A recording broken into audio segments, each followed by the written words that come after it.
നാടകം എന്നത് ജീവശ്വാസമായ മലയാള നാടകരംഗത്ത് തൃശ്ശൂരിന്റെ അഭിമാനമായ ഒരു പ്രതിഭയാണ് ഇന്ന് നമുക്കരികിലുള്ളത്. ഗണേഷ് മാഷ് എന്ന് ഏവരും സ്നേഹത്തോടെ വിളിക്കുന്ന ശ്രീ KV ഗണേഷ്.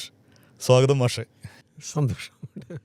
ഒരുപാട് വർഷങ്ങളായി, എനിക്ക് തോന്നുന്നു ഒരു 30 വർഷത്തിലേറെയായി വളരെയധികം സജീവമായിട്ട് മാഷ് നാടകരംഗത്തുണ്ട്. പലതരം നാടക അനുഭവങ്ങളിലൂടെ കടന്നുപോയിട്ടുണ്ട്.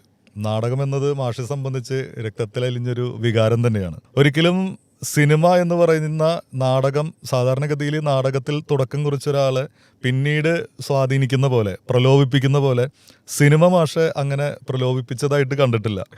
നാടകം തന്നെയാണ് മാഷിന്റെ ഒരു ഏറ്റവും ഇഷ്ടപ്പെട്ട ഒരു ലാവണം. നാടകത്തോടുള്ള ഈ ഒരു അഭിനിവേശം എന്നായിരുന്നു തുടങ്ങിയത്? പെട്ടെന്നൊരു സ്പാർക്ക് വന്നതാണോ? എങ്ങനെയായിരുന്നു ആ കാലം നമ്മൾ ഓർത്തെടുക്കുമ്പോൾ? ഇത് എന്നെ സംബന്ധിച്ചിടത്തോളം ഞാൻ കുട്ടിക്കാലം മുതലേ ഇത്തരത്തിലുള്ള നാടകപരമായിട്ടുള്ള കാര്യങ്ങളിൽ ഇൻവോൾവ് ചെയ്യാൻ തുടങ്ങിയതാണ്. എൻ്റെ നാട് കാര്യാട്ടുകര, തൃശ്ശൂർ കോർപ്പറേഷൻ, ഇപ്പോഴത്തെ കോർപ്പറേഷൻ പരിധിയിലുള്ള കാര്യാട്ടുകര എന്ന് പറയുന്ന ഒരു പ്രശസ്തനായിട്ടുള്ളൊരു സിനിമാ സംവിധായകൻ ആ പേരിലുണ്ട്, സുനിൽ കാര്യാട്ടുകര. സുനിൽ കാര്യാട്ടുകരയും ഞങ്ങളൊക്കെ ഒരുമിച്ച് കുട്ടിക്കാലം മുതൽ നാടകം കളിക്കാൻ തുടങ്ങിയതാണ് നമ്മുടെ നാട്ടിൽ. അപ്പോൾ അത് വലിയൊരു സംഘം ഉണ്ടായിരുന്നു. അപ്പോൾ അതിൽ ഗിരീഷ് കുമാർ, അതുപോലെ തന്നെ പോൾസൺ താണിക്കൽ, പലപ്പോഴും നമ്മളെ സംവിധാനം ചെയ്യാനൊക്കെ ഞങ്ങളെക്കാൾ മുതിർന്ന ഒരാളെന്നുള്ള അല്ലെങ്കിൽ പോൾസൺ താണിക്കലാണ് വരിക. അതുപോലെ ജെയിൻ ജോസഫ്, പ്രേം പ്രകാശ്, അങ്ങനെ വലിയൊരു സംഘം, വിജയൻ, അവരൊക്കെ നമ്മുടെ നാട്ടിൽ നിന്ന്. പിന്നീട് ഞാൻ ഈ പേരുകൾ പറയുന്നത് എന്താണെന്ന് വെച്ച് കഴിഞ്ഞാൽ, നമ്മളുമായിട്ട് ചെറുപ്പകാലങ്ങൾ മുതലേ ബന്ധപ്പെട്ട ആളുകളിൽ ഇപ്പോഴും കലാരംഗത്തുള്ള ആളുകളുടെ പേരുകളാണ് പറയുന്നത്. അല്ലാത്ത നിരവധി ആളുകളുണ്ട്. ഞാൻ എൻ്റെ പ്രവർത്തനം തുടങ്ങുന്നത് 6ാം ക്ലാസ് മുതലാണ്. ആദ്യമായിട്ടൊരു നാടകത്തിൽ അഭിനയിക്കുന്നത് എൻ്റെ നാട്ടിലെ തന്നെ ഒരു സാധാരണ കല്ലുപണിക്കാരനായ ആശേരിയായിട്ടുള്ള മാത്യൂസ് കോമ്പാറ എന്ന് പറഞ്ഞിട്ടുള്ള ആളുണ്ട്.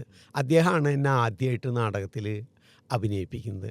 നാട്ടിലിങ്ങനെ മുതിർന്നവരുടെ നാടകങ്ങളുണ്ടാവും. വലിയ നാടകങ്ങൾ കളിക്കുമ്പോൾ അതിനു മുന്നായിട്ട് നാട്ടിൽ ആ കാലങ്ങളിൽ അങ്ങനെയാണ്. നാട്ടിൽ ഒരു നാടകം കളിക്കുക എന്ന് പറഞ്ഞാൽ അവിടെ തന്നെ തയ്യാറാക്കി അതിൻ്റെ ചിട്ടവട്ടങ്ങളോട് കൂടിയൊക്കെ പഠിച്ച് മാസങ്ങളോളം റിഹേഴ്സൽ ചെയ്ത് ഒരരങ്ങൊരുക്കുമ്പോൾ, മുതിർന്നവർ ഒരരങ്ങൊരുക്കുമ്പോൾ കുട്ടികൾക്കും ഒരു അവസരം കൊടുക്കും. അപ്പോൾ കുട്ടികളുടെ ഒരു നാടകത്തിലാണ് അങ്ങനെ ഇന്ന് കാണുന്ന ചിൽഡ്രൻസ് തിയേറ്റർ എന്ന് പറയുന്ന കൺസെപ്റ്റിലുള്ള ഒരു നാടകമേ അല്ല.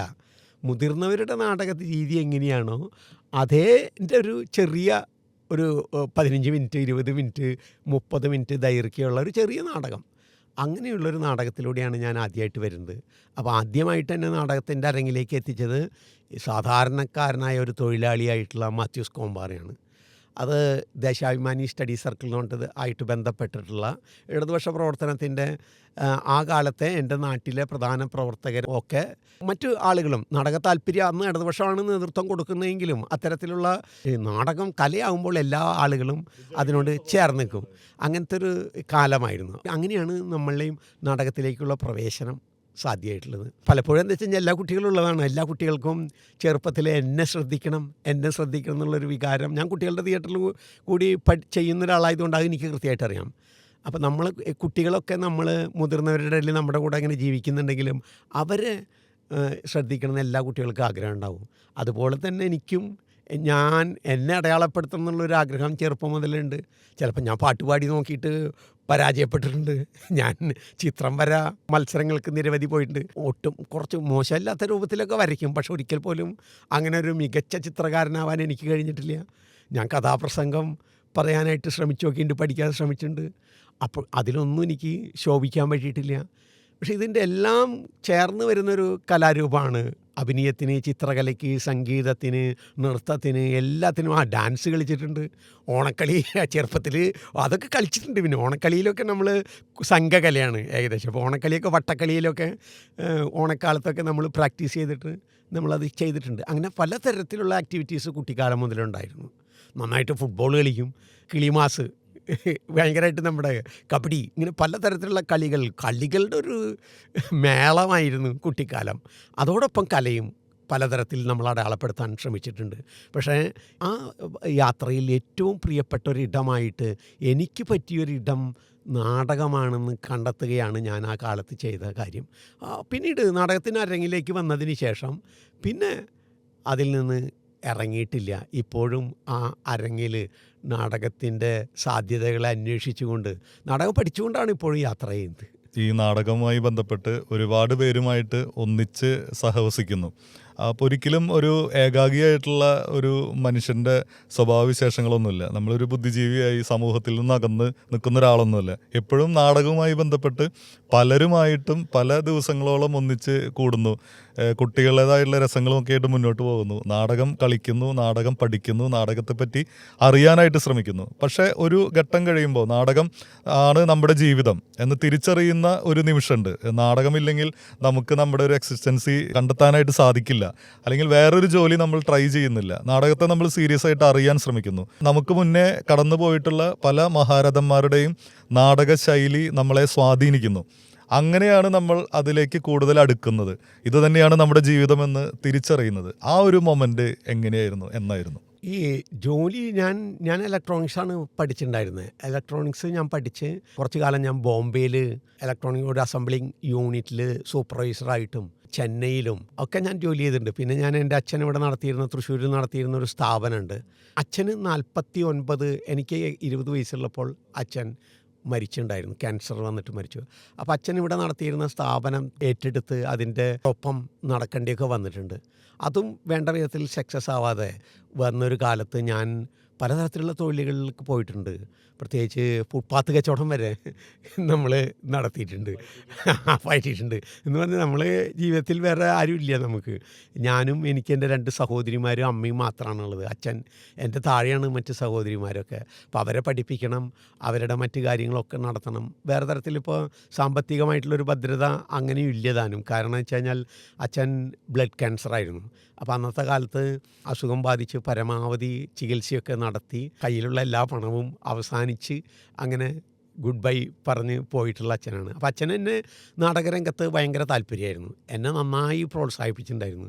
അതിൻ്റെ ഒരു സങ്കടമാണോ സന്തോഷമാണോ എന്ന് പറയാൻ പറ്റില്ല. അച്ഛൻ പറഞ്ഞൊരു മരിക്കുന്നതിൻ്റെ തലേ ദിവസം എന്നോട് പറഞ്ഞൊരു കാര്യമുണ്ട്. അതെന്താണെന്ന് വെച്ച് കഴിഞ്ഞാൽ ആശുപത്രി കിടക്കയിൽ കിടന്നിട്ട് പറഞ്ഞ കാര്യം, മോനെ ഇനി നീ നാടകം നിർത്തണം, അമ്മയ്ക്കും പെങ്ങന്മാർക്കും നീ മാത്രമേ ഉള്ളൂ. അതുവരെ അങ്ങനെ പറഞ്ഞിട്ടില്ല അച്ഛൻ. അപ്പോൾ എനിക്ക് എന്നെ ഫീൽ ചെയ്തൊരു കാര്യം, ഇപ്പോഴും എനിക്ക് വിഷമമുണ്ട് അത് പറയുമ്പോൾ. ഫീൽ ചെയ്തൊരു കാര്യം, അച്ഛന് നാടകം നിർത്താനല്ല അച്ഛൻ്റെ ഇഷ്ടം, മറിച്ച് നീ ഞാൻ വായിച്ചെടുത്തത് എങ്ങനെയാണ്, നാടകത്തിനോടൊപ്പം നീ നിൻ്റെ കുടുംബത്തെ കൂടി കൈവിടാതെ മുന്നോട്ട് പോകണം എന്നുള്ള പറയുന്നത് പോലെയായിട്ടാണ് എനിക്കത് ഫീൽ ചെയ്തത്. അപ്പോൾ എന്നെ സംബന്ധിച്ചിടത്തോളം നാടകം എന്ന് പറഞ്ഞിട്ടുണ്ടെങ്കിൽ നാടകത്തിൽ ഒരിക്കലും എനിക്ക് നാടകത്തിൽ നിന്ന് എന്തെങ്കിലും കിട്ടും എന്നുള്ള പ്രതീക്ഷയിലല്ല ഞാൻ നാടകത്തിലേക്ക് വന്നിട്ടുള്ളത്. നാടകത്തെ ഞാൻ പ്രണയിച്ചവനാണ്. നന്നായിട്ട് എനിക്ക് പ്രണയം നാടകത്തിനോടായിരുന്നു. ആ പ്രണയം ഉള്ളത് കൊണ്ട് തന്നെ എനിക്ക് അതിൽ നിന്ന് വലിയ സണമൊന്നും കിട്ടിയില്ലെങ്കിലും ഞാൻ വല്ലാതെ എൻജോയ് ചെയ്തിരുന്നു. അപ്പോൾ അതുകൊണ്ട് തന്നെ ജീവിതത്തിലെ ഏത് വലിയ പ്രതിസന്ധിയിലും നാടകത്തെ ഒഴിവാക്കണമെന്ന് എനിക്കൊരിക്കൽ പോലും തോന്നിയിട്ടില്ല. അപ്പോൾ നാടകത്തിൽ നിന്ന് വളരെ കുറച്ച് പണമേ കിട്ടിയിട്ടുള്ളെങ്കിലും അതിനനുസരിച്ച് ഞാൻ ചെയ്തൊരു മെക്കാനിസം എന്താണെന്ന് വെച്ച് കഴിഞ്ഞാൽ, എനിക്ക് ഉള്ളതിനനുസരിച്ചുള്ളൊരു ജീവിതത്തെ രൂപപ്പെടുത്തിയെടുക്കാനാണ് ഞാൻ ശ്രമിച്ചത്. അതോടൊപ്പം തന്നെ എൻ്റെ വീട്ടുകാരെയും, ഒരുപക്ഷെ അവരെ സംബന്ധിച്ചിടത്തോളം അത് ദുഃഖകരമായിരിക്കും, എൻ്റെ ജീവിത പങ്കാളിയെയും എൻ്റെ മക്കളെയും ഒക്കെ ഞാൻ പഠിപ്പിക്കാൻ ശ്രമിച്ചത് അല്ലെങ്കിൽ എന്നോടൊപ്പം നിർത്തിയത് ഈ ഒരു രീതി വെച്ചുകൊണ്ടാണ്. നമുക്കുള്ളതിനനുസരിച്ച് ജീവിക്കുക, ഇല്ലാത്തതിനെ കുറിച്ചല്ല. പണിയെടുക്കുന്നുണ്ട്, ഞാൻ പണിയെടുക്കാഞ്ഞിട്ടല്ല. ഞാൻ സാധാരണ ഒരു തൊഴിലാളി പണിയെടുക്കുന്നതിനേക്കാൾ കൂടുതൽ സമയം ഞാൻ എൻ്റെ കലാരംഗത്ത് ഞാൻ പ്രവർത്തിക്കുന്നുണ്ട്. പക്ഷേ ഒരു സാധാരണ ഒരു കൂലിപ്പണിക്ക് പോകുന്ന ഒരു തൊഴിലാളിക്ക് കിട്ടുന്ന വേതനത്തിൻ്റെ അത്ര പോലും എനിക്ക് കിട്ടണമെന്നില്ല. എങ്കിൽ പോലും ഞാൻ അതിലൊന്നും വിഷമം ഉണ്ടായിട്ടുള്ള ഒരാളല്ല. അപ്പോൾ നാടകം എന്ന് പറയുന്നത് നാടകത്തിൽ നിർത്താൻ പ്രേരിപ്പിച്ച ഒരു ഘടകം എന്ന് പറയുന്നത്, ഒന്നാമത്തെ കാര്യം എന്ന് പറയുന്നത്, നാടകം കുട്ടിക്കാലം മുതലേ നാടകത്തെ ഞാൻ പ്രണയിച്ചു പോയവനാണ്. നാടകത്തിൻ്റെ കാമുകനാണ് ഞാൻ. അതുകൊണ്ട് അത് ഇപ്പോഴും ഇങ്ങനെ മുന്നോട്ട് പോവുകയാണ്. പക്ഷേ ജീവിതത്തിൻ്റെ ഒരു പ്രത്യേക പ്രതിസന്ധിയിൽ നമ്മൾ നാടകത്തിന് ഒരു തളർച്ച പൊതുവെ സംഭവിച്ച ഒരു കാലം ഉണ്ടായിട്ടുണ്ട്. ആ കാലത്ത് നമ്മുടെ കൂടെയുള്ള ആളുകളൊക്കെ സിനിമയിലേക്ക്, സീരിയലിലേക്ക് നമ്മുടെ കൂടെയുള്ള ആളുകൾ ഇങ്ങനെ പോവുകയാണ്. അപ്പോൾ അവർ നമ്മളെയും വിളിക്കുന്നുണ്ട്, കൂടെ ചേർക്കുന്നുണ്ട്, സിനിമയിലേക്കൊക്കെ ഓഫറുകൾ വരുന്നുണ്ട്. അപ്പോൾ ആ കാലത്ത് ഞാൻ പ്രവർത്തിച്ചു കൊണ്ടിരിക്കുന്നത് തൃശ്ശൂർ രംഗചേതന എന്ന് പറഞ്ഞ തിയേറ്റർ ഗ്രൂപ്പിലാണ്. അതിൻ്റെ സാരഥി എന്ന് പറയുന്നത് ഇ ടി വർഗീസ് മാഷാണ്. എന്നേക്കാൾ നാടകഭ്രാന്തുള്ള, എന്നേക്കാൾ നാടകത്തെ പ്രണയിച്ച, ജീവിതകാലം മുഴുവൻ വേറൊരു തരത്തിൽ ഒരു നാടക കോമരമായിട്ട്, ഒരു കോമരം എന്ന് പറയുന്നത് നാട്ടിലെ കോമരം അങ്ങനെയല്ലോ, കോമരത്തെ അറിയാത്തവരാരും ഉണ്ടാവില്ല. ആ മട്ടിൽ നാടകം എന്ന് പറഞ്ഞാൽ തൃശ്ശൂരിൽ ഇ ടി വർഗീസ് എന്ന് പറയുന്ന ആളാണ്. ആ മട്ടിൽ നാടകത്തെ പ്രണയിച്ച, നാടാകെ നടന്ന മനുഷ്യനാണ് ഇ ടി വർഗീസ് മാഷ്. ഇപ്പോൾ മാഷോട് ഞാൻ പറഞ്ഞേ, നമുക്ക് എല്ലാ തരത്തിലും മാഷ് നമ്മളോട് സപ്പോർട്ട് ചെയ്യുന്ന ഒരാളാണ്. മാഷെ, എനിക്കിങ്ങനെ സിനിമയ്ക്കും സീരിയലുകൾക്കൊക്കെ അവസരം വരുന്നുണ്ട്, ടെലിഫിലിമുകൾക്കൊക്കെ ചെയ്യാനൊക്കെ ആയിട്ട്. അപ്പോൾ എന്താ മാഷുടെ അഭിപ്രായം? മാഷ് പറഞ്ഞു, ആരൊക്കെ വേണമെങ്കിലും ആ മേഖലയിലേക്ക് പോയിക്കോട്ടെ, ഗണേഷ് ഇവിടെ നിൽക്ക് നാടകത്തിൽ എന്നൊരു പിടിച്ചു നിർത്തലും കൂടിയുണ്ട്. കാരണം നമ്മുടെ എല്ലാ സാമ്പത്തിക പ്രശ്നങ്ങളിലും ജീവിത പ്രാരാബ്ദങ്ങളെയും മറികടക്കാനായിട്ടുള്ള ഒരു യാത്ര സാധ്യമാകുന്ന ഒരിടമായിരുന്നു സാമ്പത്തികമായിട്ട്. എല്ലാവരും വിജയിച്ചു കൊള്ളണമെന്നില്ല, പക്ഷേ സാധ്യതയുള്ള ഒരിടമായിരുന്നു നമ്മളുടെ സിനിമ പോലെയുള്ള മേഖല. അപ്പോൾ മാഷിങ്ങനെ പിടിച്ച് നിർത്തുക മാത്രമല്ല, ഇപ്പോൾ അത് വെറും ഒരു വാചകടി മാത്രമല്ല. ഒരാളുടെ നീ ഇവിടെ നിൽക്ക്, നാടകത്തിലെ ഏറ്റവും മൂല്യവത്തായ ഒന്ന്, ജനങ്ങളുമായിട്ട് നേരിട്ടിട്ട് സംവദിക്കാൻ പറ്റുന്നതും വളരെ ഓപ്പണായിട്ടുള്ളൊരു സംവാദ സാധ്യതയൊക്കെ ഉള്ളതും പൊളിറ്റിക്കലായിട്ടും ഇടപെടാൻ പറ്റുന്നതും ഒക്കെ പറ്റാവുന്നൊരു സാധനം നാടകമല്ലേ എന്ന് വെറുതെ പറയലല്ല, അതിന് വേണ്ട ഒരു അന്തരീക്ഷം ഉണ്ടാക്കുന്നു. സാമ്പത്തികമായിട്ട് എനിക്ക് പരാധീനതകൾ വരുമ്പോൾ ആ തലത്തിൽ പോലും എന്നെ സഹായിച്ചുകൊണ്ട് എന്നെ പിടിച്ചു നിർത്തിയ ഒരാളാണ് ഇ ടി വർഗീസ് എന്ന് പറയുന്ന ആൾ. അപ്പോൾ ആ ഒരു കാലം ഞാനിങ്ങനെ നാടകത്തെ എൻ്റെ ഒരു ജീവിതോപാധിയായിട്ട് സ്വീകരിച്ച കാലമുണ്ടല്ലോ. ആദ്യം പ്രണയത്തിൽ തുടങ്ങുകയും പ്രണയം നമുക്ക് ഒഴിവാക്കാൻ പറ്റാതെ വരികയും, പക്ഷേ ജീവിതം എന്ന് പറയുന്നത് എന്നെ നോക്കി ഇങ്ങനെ നീ മുന്നോട്ട് പോകണമെങ്കിൽ നിൻ്റെ ഈ ശരീരവും ചിന്തകളും മാത്രം പോരാ, മറിച്ച് നിൻ്റെ വിശപ്പടക്കണം. നിൻ്റെ മാത്രം വിശപ്പടങ്ങിയാൽ പോരാ, നിൻ്റെ കൂടെ പിറപ്പുകളെ കൂടി നീ കൂടെ കൊണ്ടുപോകേണ്ടവനാണ്. അവരുടെ എല്ലാവിധത്തിലുള്ള താല്പര്യങ്ങളെയും എല്ലാ തരത്തിലുള്ള വിശപ്പുകൾക്കും പരിഹാരം ഉണ്ടാക്കി മുന്നോട്ട് പോകേണ്ട ആളാണ് എന്ന ബോധ്യം നമ്മളെങ്ങനെ നോക്കി നിൽക്കുമ്പോൾ അതിനുകൂടി പ്രാപ്തി ഉണ്ടാക്കുന്ന വിധത്തിലേക്ക് എന്നെ പിടിച്ചു നിർത്തിയ ആളാണ് ഇ ടി വർഗീസ്. അപ്പോൾ അതിൻ്റെ എല്ലാ വിധത്തിലുള്ള ക്രെഡിറ്റും വർഗീസ് മാഷക്കാണ് കൊടുക്കാനുള്ളത്. ആദ്യകാലത്ത് നമ്മൾ നാടകങ്ങൾ കളിച്ചു തുടങ്ങുന്ന സമയത്ത് പലതരത്തിലുള്ള നാടക സങ്കേതങ്ങൾ കേരളത്തിൽ അങ്ങോളം ഇങ്ങോളം കളിക്കുന്നുണ്ട്. പല തരത്തിൽ, ഇപ്പോൾ തനത് നാടകവേദിയാണെങ്കിലും ഇപ്പുറത്ത് ഡ്രാമ സ്കൂൾ തൊട്ടടുത്തുണ്ട്. അവർ കൊണ്ടുവരുന്ന നാടക ശൈലികളെ പരിചയപ്പെടാനുള്ള അവസരങ്ങളുണ്ട്. പല ശൈലികളും നമ്മളെ സ്വാധീനിക്കും. ആ ശൈലികളോട് ചേർന്നിട്ടുള്ള നാടകങ്ങൾ നമ്മൾ അവതരിപ്പിക്കാനായിട്ട് ശ്രമിക്കും. ഇപ്പം കുറേ നാടകങ്ങൾ ചെയ്തു കഴിയുമ്പോൾ നമുക്ക് നമ്മുടേതായിട്ടുള്ളൊരു ശൈലി അതിൽ നിന്നെല്ലാം ചിലപ്പോൾ രൂപപ്പെടും.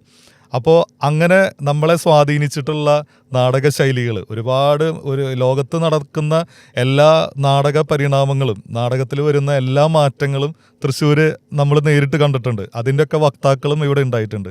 ഇപ്പോൾ ജോസ് ചിറമലിനെ പോലെയുള്ള വലിയ വലിയ നാടക കലാകാരന്മാർക്ക് ജന്മം കൊടുത്തിട്ടുള്ളൊരു നാടാണ്. അതുപോലെ തന്നെ മറ്റ് ജില്ലകളിൽ നിന്നുള്ള നാടകത്തിൻ്റെ വലിയ വലിയ ആളുകളും ഇവിടെ വന്ന് നാടകം കളിച്ചു പോയിട്ടുണ്ട്. താങ്കളെ സ്വാധീനിച്ചിട്ടുള്ള നാടക ശൈലികളും അതിൽ നിന്ന് താങ്കൾ എങ്ങനെയാണ് സ്വന്തമായൊരു ശൈലി രൂപപ്പെടുത്തിയെടുത്തത്? എൻ്റെ ഏറ്റവും വലിയൊരു ഭാഗ്യം എന്ന് പറയുന്നത്, എൻ്റെ വീട് സ്കൂൾ ഓഫ് ഡ്രാമയുടെ അടുത്ത ഗ്രാമത്തിലായിരുന്നുള്ളതാണ്. അപ്പോൾ അതുകൊണ്ട് തന്നെ കുട്ടിക്കാലം മുതലേ നാടകത്തെ പ്രണയിക്കുന്ന ഒരു മനുഷ്യനാണല്ലോ ഞാൻ. തൊട്ടടുത്ത് നാടകം പഠിപ്പിക്കുന്ന ഒരു പാഠശാല തുടങ്ങിയിരിക്കുന്നു. അവിടെ നിങ്ങൾക്ക് എപ്പോൾ വേണമെങ്കിലും പോയി നാടകം കാണാം, അവിടെയുള്ള നാടകാവതരണങ്ങൾ കാണാം. അവിടേക്കുള്ള നടത്തമാണ് നാടകം എന്ന് പറയുന്നത്. നമ്മൾ ഈ കാണുന്ന മറ്റുള്ള മേടയിൽ കയറി നിന്ന് ഡയലോഗ് അങ്ങോട്ട് പറഞ്ഞ് ഇങ്ങോട്ട് പറഞ്ഞ് സ്ക്രിപ്റ്റ് വായിക്കുന്ന ഒരു പ്രക്രിയയല്ല. അതിനപ്പുറത്തേക്ക് ഒരു സൗന്ദര്യശാസ്ത്രമുണ്ട് എന്നുള്ളത് ബോധ്യപ്പെടുത്താൻ കഴിഞ്ഞത് തൃശ്ശൂർ സ്കൂൾ ഓഫ് ഡ്രാമയിലേക്കുള്ള നടത്താണ്. ആ നടത്തം മിക്കവാറും ആദ്യത്തെ ബാച്ച് മുതൽ, ജി ശങ്കരപ്പിള്ള ഡയറക്ടറായിരിക്കുന്ന ആ കാലം മുതൽ ഇന്നലെ വരെ ഞാൻ സ്കൂൾ ഓഫ് ഡ്രാമയിലേക്ക് പോയിരുന്നു. ഇത് എൻ്റെ ഏറ്റവും വലിയൊരു പാഠശാലയാണ്. അപ്പോൾ അവിടെ പ്രയോഗിച്ചിട്ടില്ലാത്ത ഒരു നാടക സങ്കേതവും കേരളത്തിലില്ല, വേണമെങ്കിൽ ലോകത്തില്ല എന്ന് വേണമെങ്കിൽ നമുക്ക് പറയാം. ഇപ്പോഴാണെങ്കിലും അത് വളരെ ഐഡിയലായിട്ടുള്ള രൂപത്തിലേക്ക് എത്തിച്ചേർന്നിരിക്കുകയാണ്. ലോകത്തെ തന്നെ പ്രശസ്തനായ നാടക സംവിധായകരിൽ ഒരാളായ അഭിലാഷ് പിള്ളയാണ് ഇപ്പോൾ അവിടുത്തെ ഡയറക്ടർ. അദ്ദേഹം വളരെ മോഡേൺ ആയിട്ടുള്ള തിയേറ്ററിൻ്റെ സാധ്യതകൾ അവിടുത്തെ കുട്ടികളെ പരിചയപ്പെടുത്താനും മികച്ച അധ്യാപകരെ കൊണ്ടുവന്ന് അവർക്ക് വേണ്ടിയുള്ള വർക്ക്ഷോപ്പുകളും പ്രൊഡക്ഷനുകളും ഒക്കെ ചെയ്യാനൊക്കെ അവിടെ ശ്രമിച്ചുകൊണ്ടിരിക്കുന്നുണ്ട്. എനിക്ക് വലിയ സന്തോഷമാണ് അതൊക്കെ കാണുമ്പോൾ. അപ്പോൾ അത്തരം അവസരങ്ങളെയൊക്കെ ഇപ്പോഴും ഞാൻ ഉപയോഗിച്ചുകൊണ്ടിരിക്കുകയാണ്. ഈ നടത്തങ്ങളിൽ ഞാൻ കണ്ടെടുക്കാൻ എല്ലാം എത്ര നല്ലതാണെങ്കിലും നല്ലതിന് നല്ല രൂപത്തിലും എത്ര മോശമാണെങ്കിലും എത്ര ബോറടിപ്പിക്കുന്നതാണെങ്കിലും ഞാൻ അത് ഒരു കൊച്ചുകുട്ടിയുടെ കൗതുകത്തോടെ ഇന്നും ഞാൻ കാണും. അപ്പോഴൊക്കെ ഞാൻ കാണുന്നത് എനിക്ക് ഒരു പ്രത്യേക മെത്തഡോളജിയിലുള്ള ഒരു തിയേറ്റർ ഫോം അരങ്ങിലാടുമ്പോൾ അല്ലെങ്കിൽ നടനോ അല്ലെങ്കിൽ സംവിധായകൻ്റെയോ ഇതര സാങ്കേതിക സംവിധാനങ്ങളുടെയൊക്കെ രൂപത്തിൽ അവിടെ ഇങ്ങനെ അരങ്ങിലാടുമ്പോൾ എനിക്കത് വേണ്ടത്ര മനസ്സിലാക്കാൻ പറ്റുന്നില്ലെങ്കിൽ അത് ഞാൻ പലപ്പോഴും എന്നെ തന്നെ എൻ്റെ കുറവായിട്ടാണ് ഞാൻ ആദ്യം അതിനെ പരിശോധിക്കാനായിട്ട് ശ്രമിക്കുക. അപ്പോൾ എൻ്റെ കുറവ് മാറ്റാൻ വേണ്ടി ഞാൻ ചിലപ്പോൾ വീണ്ടും ഒരേ നാടകം തന്നെ 2-3 തവണ ഞാൻ അവിടെ തന്നെ പോയിട്ടും എവിടേക്കാണോ അവതരണമുള്ളത് അവിടെയൊക്കെ പോയിട്ട് ഞാൻ കാണാൻ ശ്രമിക്കാറുണ്ട്. അതെൻ്റെ ഒരു പഠന രീതിയാണ്. അങ്ങനെയാണ് പഠിച്ചെടുത്തിട്ടുള്ളത്. അപ്പോൾ അതുമായിട്ട് ബന്ധപ്പെട്ടിട്ട് ഇപ്പോൾ കേരളത്തിൽ നടന്നിട്ടുള്ള പലതരത്തിലുള്ള തിയേറ്റർ വർക്ക്ഷോപ്പുകൾ, കേരളത്തിന് പുറത്തുള്ള തിയേറ്റർ വർക്ക്ഷോപ്പുകളിലൊക്കെ ഞാൻ പഠനത്തിൻ്റെ ഭാഗമായിട്ട് നടന്നിട്ടുണ്ട്. നാടകം മാത്രമല്ല ഞാൻ പഠിക്കാൻ ശ്രമിച്ചിട്ടുള്ളത്, ഇതര കലകൾ. നാടകത്തിൻ്റെ ഒരു പ്രത്യേകത എന്താണെന്ന് വെച്ച് കഴിഞ്ഞാൽ എല്ലാ സുകുമാര കലകളുടെയും സംഗമസ്ഥാനമാണ് നാടകം. അപ്പോൾ നാടക പ്രവർത്തകനാവുക എന്ന് പറഞ്ഞാൽ ലോകത്തെ എല്ലാ തരത്തിലുള്ള ആക്ടിവിറ്റീസും അവൻ പഠിക്കാൻ ശ്രമിക്കണം, അറിയാൻ ശ്രമിക്കണം. അറിയുമ്പോഴാണ് അവനതിന് അവൻ്റെ നാടകത്തിലേക്ക് പരുവപ്പെടുവാനായിട്ട് സാധിക്കുകയുള്ളൂ. അപ്പോൾ അതുകൊണ്ട് തന്നെ ഫോക്ലോർ പഠിക്കാനും ക്ലാസിക്കൽ ഫോമുകൾ അതുമായി ബന്ധപ്പെട്ട വർക്ക്ഷോപ്പുകൾ എല്ലാം, കഥകളിയാണെങ്കിലും കൂടിയാട്ടമാണെങ്കിലും മോഹിനിയാട്ടമാണെങ്കിലും അങ്ങനെയുള്ള എല്ലാ തരത്തിലുള്ള ഫോമുകളും, തെയ്യം കാണാൻ അവിടെ പോകുന്നു, പൊറാട്ട് നാടകം കാണാൻ അതിൻ്റെ ഉറവിടം എവിടെ പാലക്കാടൻ ഗ്രാമങ്ങളിൽ പോകുന്നു, അങ്ങനെ കാക്കരിശ്ശി നാടകം കാണാൻ തെക്കൻ ഇടങ്ങളിലേക്ക് പോകുന്നു, പത്തനംതിട്ട പോയി നമ്മൾ പടയണി കാണുന്നു. ഇങ്ങനെയുള്ള എല്ലാ ഇടങ്ങളിലും സഞ്ചരിച്ചിട്ടാണ് ഞാൻ എനിക്ക് വേണ്ട എൻ്റെ പ്രയോഗത്തിന് സാധ്യമാകുന്ന തരത്തിലുള്ള ടെക്സ്റ്റിനെ ഞാൻ സ്വയം രൂപപ്പെടുത്തിയത്. അപ്പോൾ അവിടെ എനിക്കങ്ങനെ പ്രത്യേകിച്ച് ഏതെങ്കിലും ഒരു സങ്കേതത്തിനോട് എനിക്ക് പ്രത്യേകം മമത ഒന്നും എനിക്ക് തോന്നിയിട്ടില്ല. എനിക്കെല്ലാ സങ്കേതവും ഒരുപോലെയാണ്. ഞാനത് കൊച്ചുകുട്ടിയുടെ കൗതുകത്തോടെ എനിക്ക് പഠിക്കാൻ വേണ്ടിയിരുന്നത് ഏതൊക്കെ ആളുകളുടെ നാടകമുണ്ടോ അതൊക്കെ എനിക്ക് പാഠപുസ്തകമാണ്. ആ മട്ടിലാണ് ഞാൻ നാടകത്തെ ഇപ്പോഴും സമീപിച്ചു കൊണ്ടിരിക്കുന്നത്. നാടകത്തിൻ്റെ ഒരു പ്രത്യേകത എന്താണെന്ന് വെച്ച് കഴിഞ്ഞാൽ വരും കാലങ്ങളിൽ എന്തെങ്കിലും ഒരു ആധുനികമായിട്ടുള്ളൊരു സംവിധാനത്തെ ശാസ്ത്രജ്ഞന്മാർ കണ്ടെത്താനുണ്ടെങ്കിൽ അതുകൂടി ഉൾക്കൊള്ളാൻ പറ്റുന്നൊരു സ്പേസാണ് തിയേറ്റർ സ്പേസ്. മനസ്സിലായില്ലേ? അത് ഇന്നലെ ഉണ്ടായിരുന്ന കാര്യങ്ങൾ മാത്രമല്ല, നമ്മുടെ പൂർവികർ ആടിത്തിമിർത്ത അല്ലെങ്കിൽ അവർ കണ്ടെത്തിയ കാര്യങ്ങൾ മാത്രമല്ല, വരാനിരിക്കുന്ന ജനറേഷൻ്റെ ഏറ്റവും മോഡേൺ ആയിട്ടുള്ള ടെക്നോളജിയും നമുക്ക് ഈ തിയേറ്റർ സ്പേസിന് ഗുണകരമായിട്ട് ഉപയോഗിക്കാം. അങ്ങനെ ഉപയോഗിച്ചുകൊണ്ടിരിക്കുന്നുണ്ട്. മിടുക്കന്മാരായിട്ടുള്ള സംവിധായകന്മാർ ആധുനികമായിട്ടുള്ള ടെക്നോളജിയുടെയും ഒക്കെ സാധ്യത, ഇപ്പോൾ നമ്മുടെ വീഡിയോ കാര്യങ്ങളും അതുമായി ബന്ധപ്പെട്ടിട്ടുള്ള കാര്യങ്ങളെയൊക്കെ ചേർത്ത് വെച്ചുകൊണ്ടുള്ള നാടകാവതരണങ്ങൾക്ക് സാധ്യത, അതൊക്കെ നല്ലത് തന്നെയാണ്. അത്തരം പ്രൊഡക്ഷനുകൾ വരുമ്പോൾ അതിന് വലിയ നമ്മുടെ നിലവിലുള്ള ഇത്തരത്തിലുള്ള എല്ലാ തരത്തിലുള്ള സാങ്കേതിക സംവിധാനങ്ങളൊക്കെ ഉപയോഗിച്ച് ഗംഭീരൻ പ്രൊഡക്ഷനുകൾ വരുമ്പോൾ അതിന് വലിയ മുതൽ മുടക്ക് ആവശ്യവും.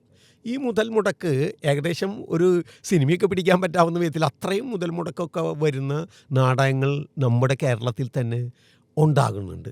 അതൊന്നും മോശപ്പെട്ട കാര്യമില്ല, അതൊക്കെ വേണം നമുക്ക്. അതോടൊപ്പം തന്നെ അങ്ങനെയൊരു യാത്ര ആധുനിക നാടകവേദി മുന്നോട്ട് പോകുമ്പോൾ ചില ആളുകൾ അതിൽ നിന്ന് പുറത്താകപ്പെടുന്നുണ്ട്. പുറത്താകുന്നവരാരാണ്? നടന്മാരുണ്ട്, സാങ്കേതിക പ്രവർത്തകരുണ്ട്, അങ്ങനെ സ്ക്രിപ്റ്റ് റൈറ്റേഴ്സ് ഉണ്ടാവും. അതിനേക്കാൾ ഭീകരമായിട്ട് പുറന്തള്ളപ്പെടുന്നത് പ്രേക്ഷകരാണ്. കാരണം അവർക്ക് അവിടെ എത്തിപ്പെടാൻ പറ്റാത്ത വിധത്തിലേക്ക് അവരുടെ തിയേറ്റർ അവരിൽ നിന്ന് ബഹുദൂരം മുന്നോട്ട് കൊണ്ടുപോവാണ്. അപ്പോൾ ആധുനിക കാലത്തുള്ള ഒരു പ്രധാന പ്രശ്നം എന്താണെന്ന് വെച്ച് കഴിഞ്ഞാൽ പ്രേക്ഷകനെ പഠിപ്പിക്കുക എന്ന് പറയുന്ന ഒരു ദൗത്യം ജി ശങ്കരപ്പിള്ളയുടെ കാലത്തുണ്ടായിരുന്നു. ജി ശങ്കരപ്പിള്ള നമ്മുടെ മാസ്റ്റേഴ്സായിട്ടുള്ള ആളുകൾ നാടകത്തിൻ്റെ അരങ്ങുകളെ പുതുക്കി പണിയാൻ നടന്നിരുന്ന കാലത്ത് ആ അരങ്ങിനെ പുതുക്കി പണിയുന്നതോടൊപ്പം തന്നെ പ്രേക്ഷകരെ കൂടി അവർ പഠിപ്പിച്ചിരുന്നു. അവരുടെ ആർട്ട് എന്ന് പറയുന്നത് അങ്ങനെ ഒരു നടൻ തൻ്റെ അഭിനയം പരിശീലിപ്പിച്ചെടുക്കുന്നത് പോലെ, മികച്ച ഒരു ആക്ടർ ആവാൻ വേണ്ടി പരിശീലിപ്പിക്കുന്നത് പോലെ, സ്വയം പരിശീലനത്തിൽ ഏർപ്പെടുന്നത് പോലെ പ്രേക്ഷകനും അങ്ങനെയുണ്ട്. പ്രേക്ഷകൻ കണ്ടും അവൻ പുതിയ അനുഭവങ്ങളിലൂടെയൊക്കെ തന്നെയാണ് അവൻ നല്ലൊരു പ്രേക്ഷകനായി രൂപപ്പെടുക. ആ പ്രേക്ഷകനെ രൂപപ്പെടുത്തുന്ന കാര്യത്തിൽ ആധുനിക നാടകവേദി വേണ്ടത്ര ശ്രദ്ധ കൊടുക്കുന്നില്ല എന്നുള്ളൊരു വിമർശനം എനിക്കുണ്ട്. അപ്പോൾ അതുകൊണ്ട് വളരെ ചിലവ് കുറഞ്ഞ മെത്തഡോളജിയിലും കാര്യങ്ങളിലും ജനങ്ങൾക്കടുത്തേക്ക് നാടകത്തെ കൊണ്ടുപോവുക എന്നുള്ളതാണ് എൻ്റെ താല്പര്യം. അപ്പം അത്തരത്തിൽ നാടകം ചെയ്യുന്ന ആളുകളിൽ ഒരാളാണ് ജയപ്രകാശ് കുളൂർ മാഷ്. വീട്ടുമുറ്റങ്ങളെ നാടകമാക്കുന്നു, ഏത് തുറന്ന ഇടങ്ങളെയും നാടകമാക്കുന്നു, ചിലവ് കുറഞ്ഞ ഒരാൾ രണ്ടാളൊക്കെ ചേർത്ത് വെച്ചുകൊണ്ടുള്ള നാടകങ്ങളാകുന്നു. അതും വേണം, അതും നല്ല. ഇതൊക്കെ വളരെ മുമ്പേ നമുക്ക് തുടങ്ങിയിട്ടുണ്ട്. ഇപ്പോൾ ഡ്രാമ സ്കൂളിൻ്റെ ആദ്യകാലങ്ങളിലൊക്കെ റൂട്ടിൻ്റെ തൃശ്ശൂർ അങ്ങനെ നാടകം കണ്ടത് റൂട്ടിൻ്റെ ജോസ് ചിറമലിൻ്റെ നേതൃത്വത്തിലുള്ള റൂട്ടിൻ്റെ ആദ്യകാല നാടക പ്രവർത്തനങ്ങളാണ്. ഇപ്പോഴും അതിൻ്റെ ഒരു തുടർച്ച എന്നുള്ള നിലയ്ക്ക് നമ്മുടെ ഗോപാലൻ നടാട്ടും അതുപോലെ തന്നെ CR രാജനൊക്കെ അടങ്ങുന്ന ഗ്രൂപ്പ് തിയേറ്റർ സ്കെച്ചുകളൊക്കെ കളിച്ചുകൊണ്ട് നടക്കുന്നുണ്ട്. അത് മനോഹരമായിട്ടുള്ള ഒരു ചെറിയ സമയം കൊണ്ട് ചിലവധികമില്ലാതെ നല്ല മികച്ച നടന്മാരുടെ അഭിനയ സാധ്യത വെച്ചുകൊണ്ട് ആളുകളിലേക്ക് വലിയ ഒരു ആശയപ്രപഞ്ചം തന്നെ, വലിയ ആസ്വാദനത്തിന് വലിയൊരു മൂഡിലേക്ക് ആളുകളെ എത്തിക്കുന്ന തരത്തിലേക്കൊക്കെ അവതരണങ്ങൾ സാധ്യമാവുന്നുണ്ട്. അങ്ങനെയുള്ള നാടകങ്ങളുടെ ഒരു നിരയുണ്ട്, അതൊട്ടും മോശമല്ല. അല്ലാതെ കുറേ ആളുകളെയൊക്കെ ചേർത്തുകൊണ്ട് തന്നെ വലിയ കെട്ടുകാഴ്ചകളില്ലാത്ത മനുഷ്യൻ്റെ ശക്തിയെ, മനുഷ്യൻ്റെ എല്ലാ തരത്തിലുള്ള സാധ്യതകളെയും ഉപയോഗപ്പെടുത്തിക്കൊണ്ടുള്ള നാടകാവതരണങ്ങളുടെ സാധ്യതയാണ് എനിക്കിഷ്ടപ്പെട്ട തിയേറ്റർ ഫോം. അത് വേണമെങ്കിൽ അത്തരം ഒരു തിയേറ്റർ ഫോം ഇന്ത്യയിൽ ഭംഗിയായിട്ട് പ്രാക്ടീസ് ചെയ്തിട്ടുള്ള ഒരാൾ നമ്മളുടെ ബാദൽ സർക്കാരാണ്. 3rd തിയേറ്റർ ഫോമുണ്ട്, 3ാം നാടകവേദി. അതിൻ്റെ ഒരു തുടർച്ചയായിട്ടാണ് കേരളത്തിൽ അതിനെ മനോഹരമായിട്ട് പരിചയപ്പെടുത്തിയ ഒരാളാണ് നമ്മുടെ ജോസ് ചിറമൽ. ഭോമ എന്ന് പറയുന്ന നാടകം കന്യാകുമാരി മുതൽ കാസർഗോഡ് വരെ അത് കളിക്കാത്ത ഇടം ഉണ്ടായിരിക്കില്ല എന്നാണ് എനിക്ക് തോന്നുന്നത്. ഞാനും പല അവതരണങ്ങൾ ജോസായിട്ടുള്ള സമയത്ത് കണ്ടിട്ടുണ്ട്. അത് അതേപടി തുടരണമെന്നല്ല, പുതിയ കാലത്തിനനുസരിച്ച് പുതിയ സാധ്യതയിൽ അത്തരം പെർഫോമൻസിൻ്റെ ജനങ്ങളുമായി ചേർന്ന് നിൽക്കുന്ന സാധാരണ ജനങ്ങളുടെ പക്ഷം പിടിച്ചുകൊണ്ടുള്ള രംഗഭാഷയും അരങ്ങിടങ്ങളും രൂപപ്പെടുത്തിയെടുക്കേണ്ടത് ഈ കാലത്തിൻ്റെ രാഷ്ട്രീയ ദൗത്യമായിട്ടാണ് ഞാൻ കാണുന്നത്. മാഷിപ്പോൾ പറഞ്ഞപ്പോൾ, അതായത് വലിയ സങ്കേതങ്ങളോ വലിയ രംഗ സജ്ജീകരണങ്ങളോ ഇല്ലാതെ തന്നെ നാടകം കളിക്കാം എന്നൊരു കാര്യം പറഞ്ഞു. അതിൻ്റെ എല്ലാ സാധ്യതകളും മാഷ് ഉപയോഗപ്പെടുത്താറുണ്ട്. ഇപ്പോൾ കൊറോണയുടെ ഒരു സമയത്താണെങ്കിലും അല്ലെങ്കിൽ പല ഘട്ടങ്ങളിലും ഒരു മനുഷ്യൻ്റെ, ഒരു നാടക കലാകാരൻ്റെ ഏറ്റവും വലിയൊരു ദൗത്യം സമൂഹത്തെ അഭിമുഖീകരിക്കുക എന്നുള്ളത് തന്നെയാണെന്ന് മാഷ് പലപ്പോഴും പറയാതെ പറഞ്ഞിട്ടുള്ള ഒരാൾ കൂടിയാണ്.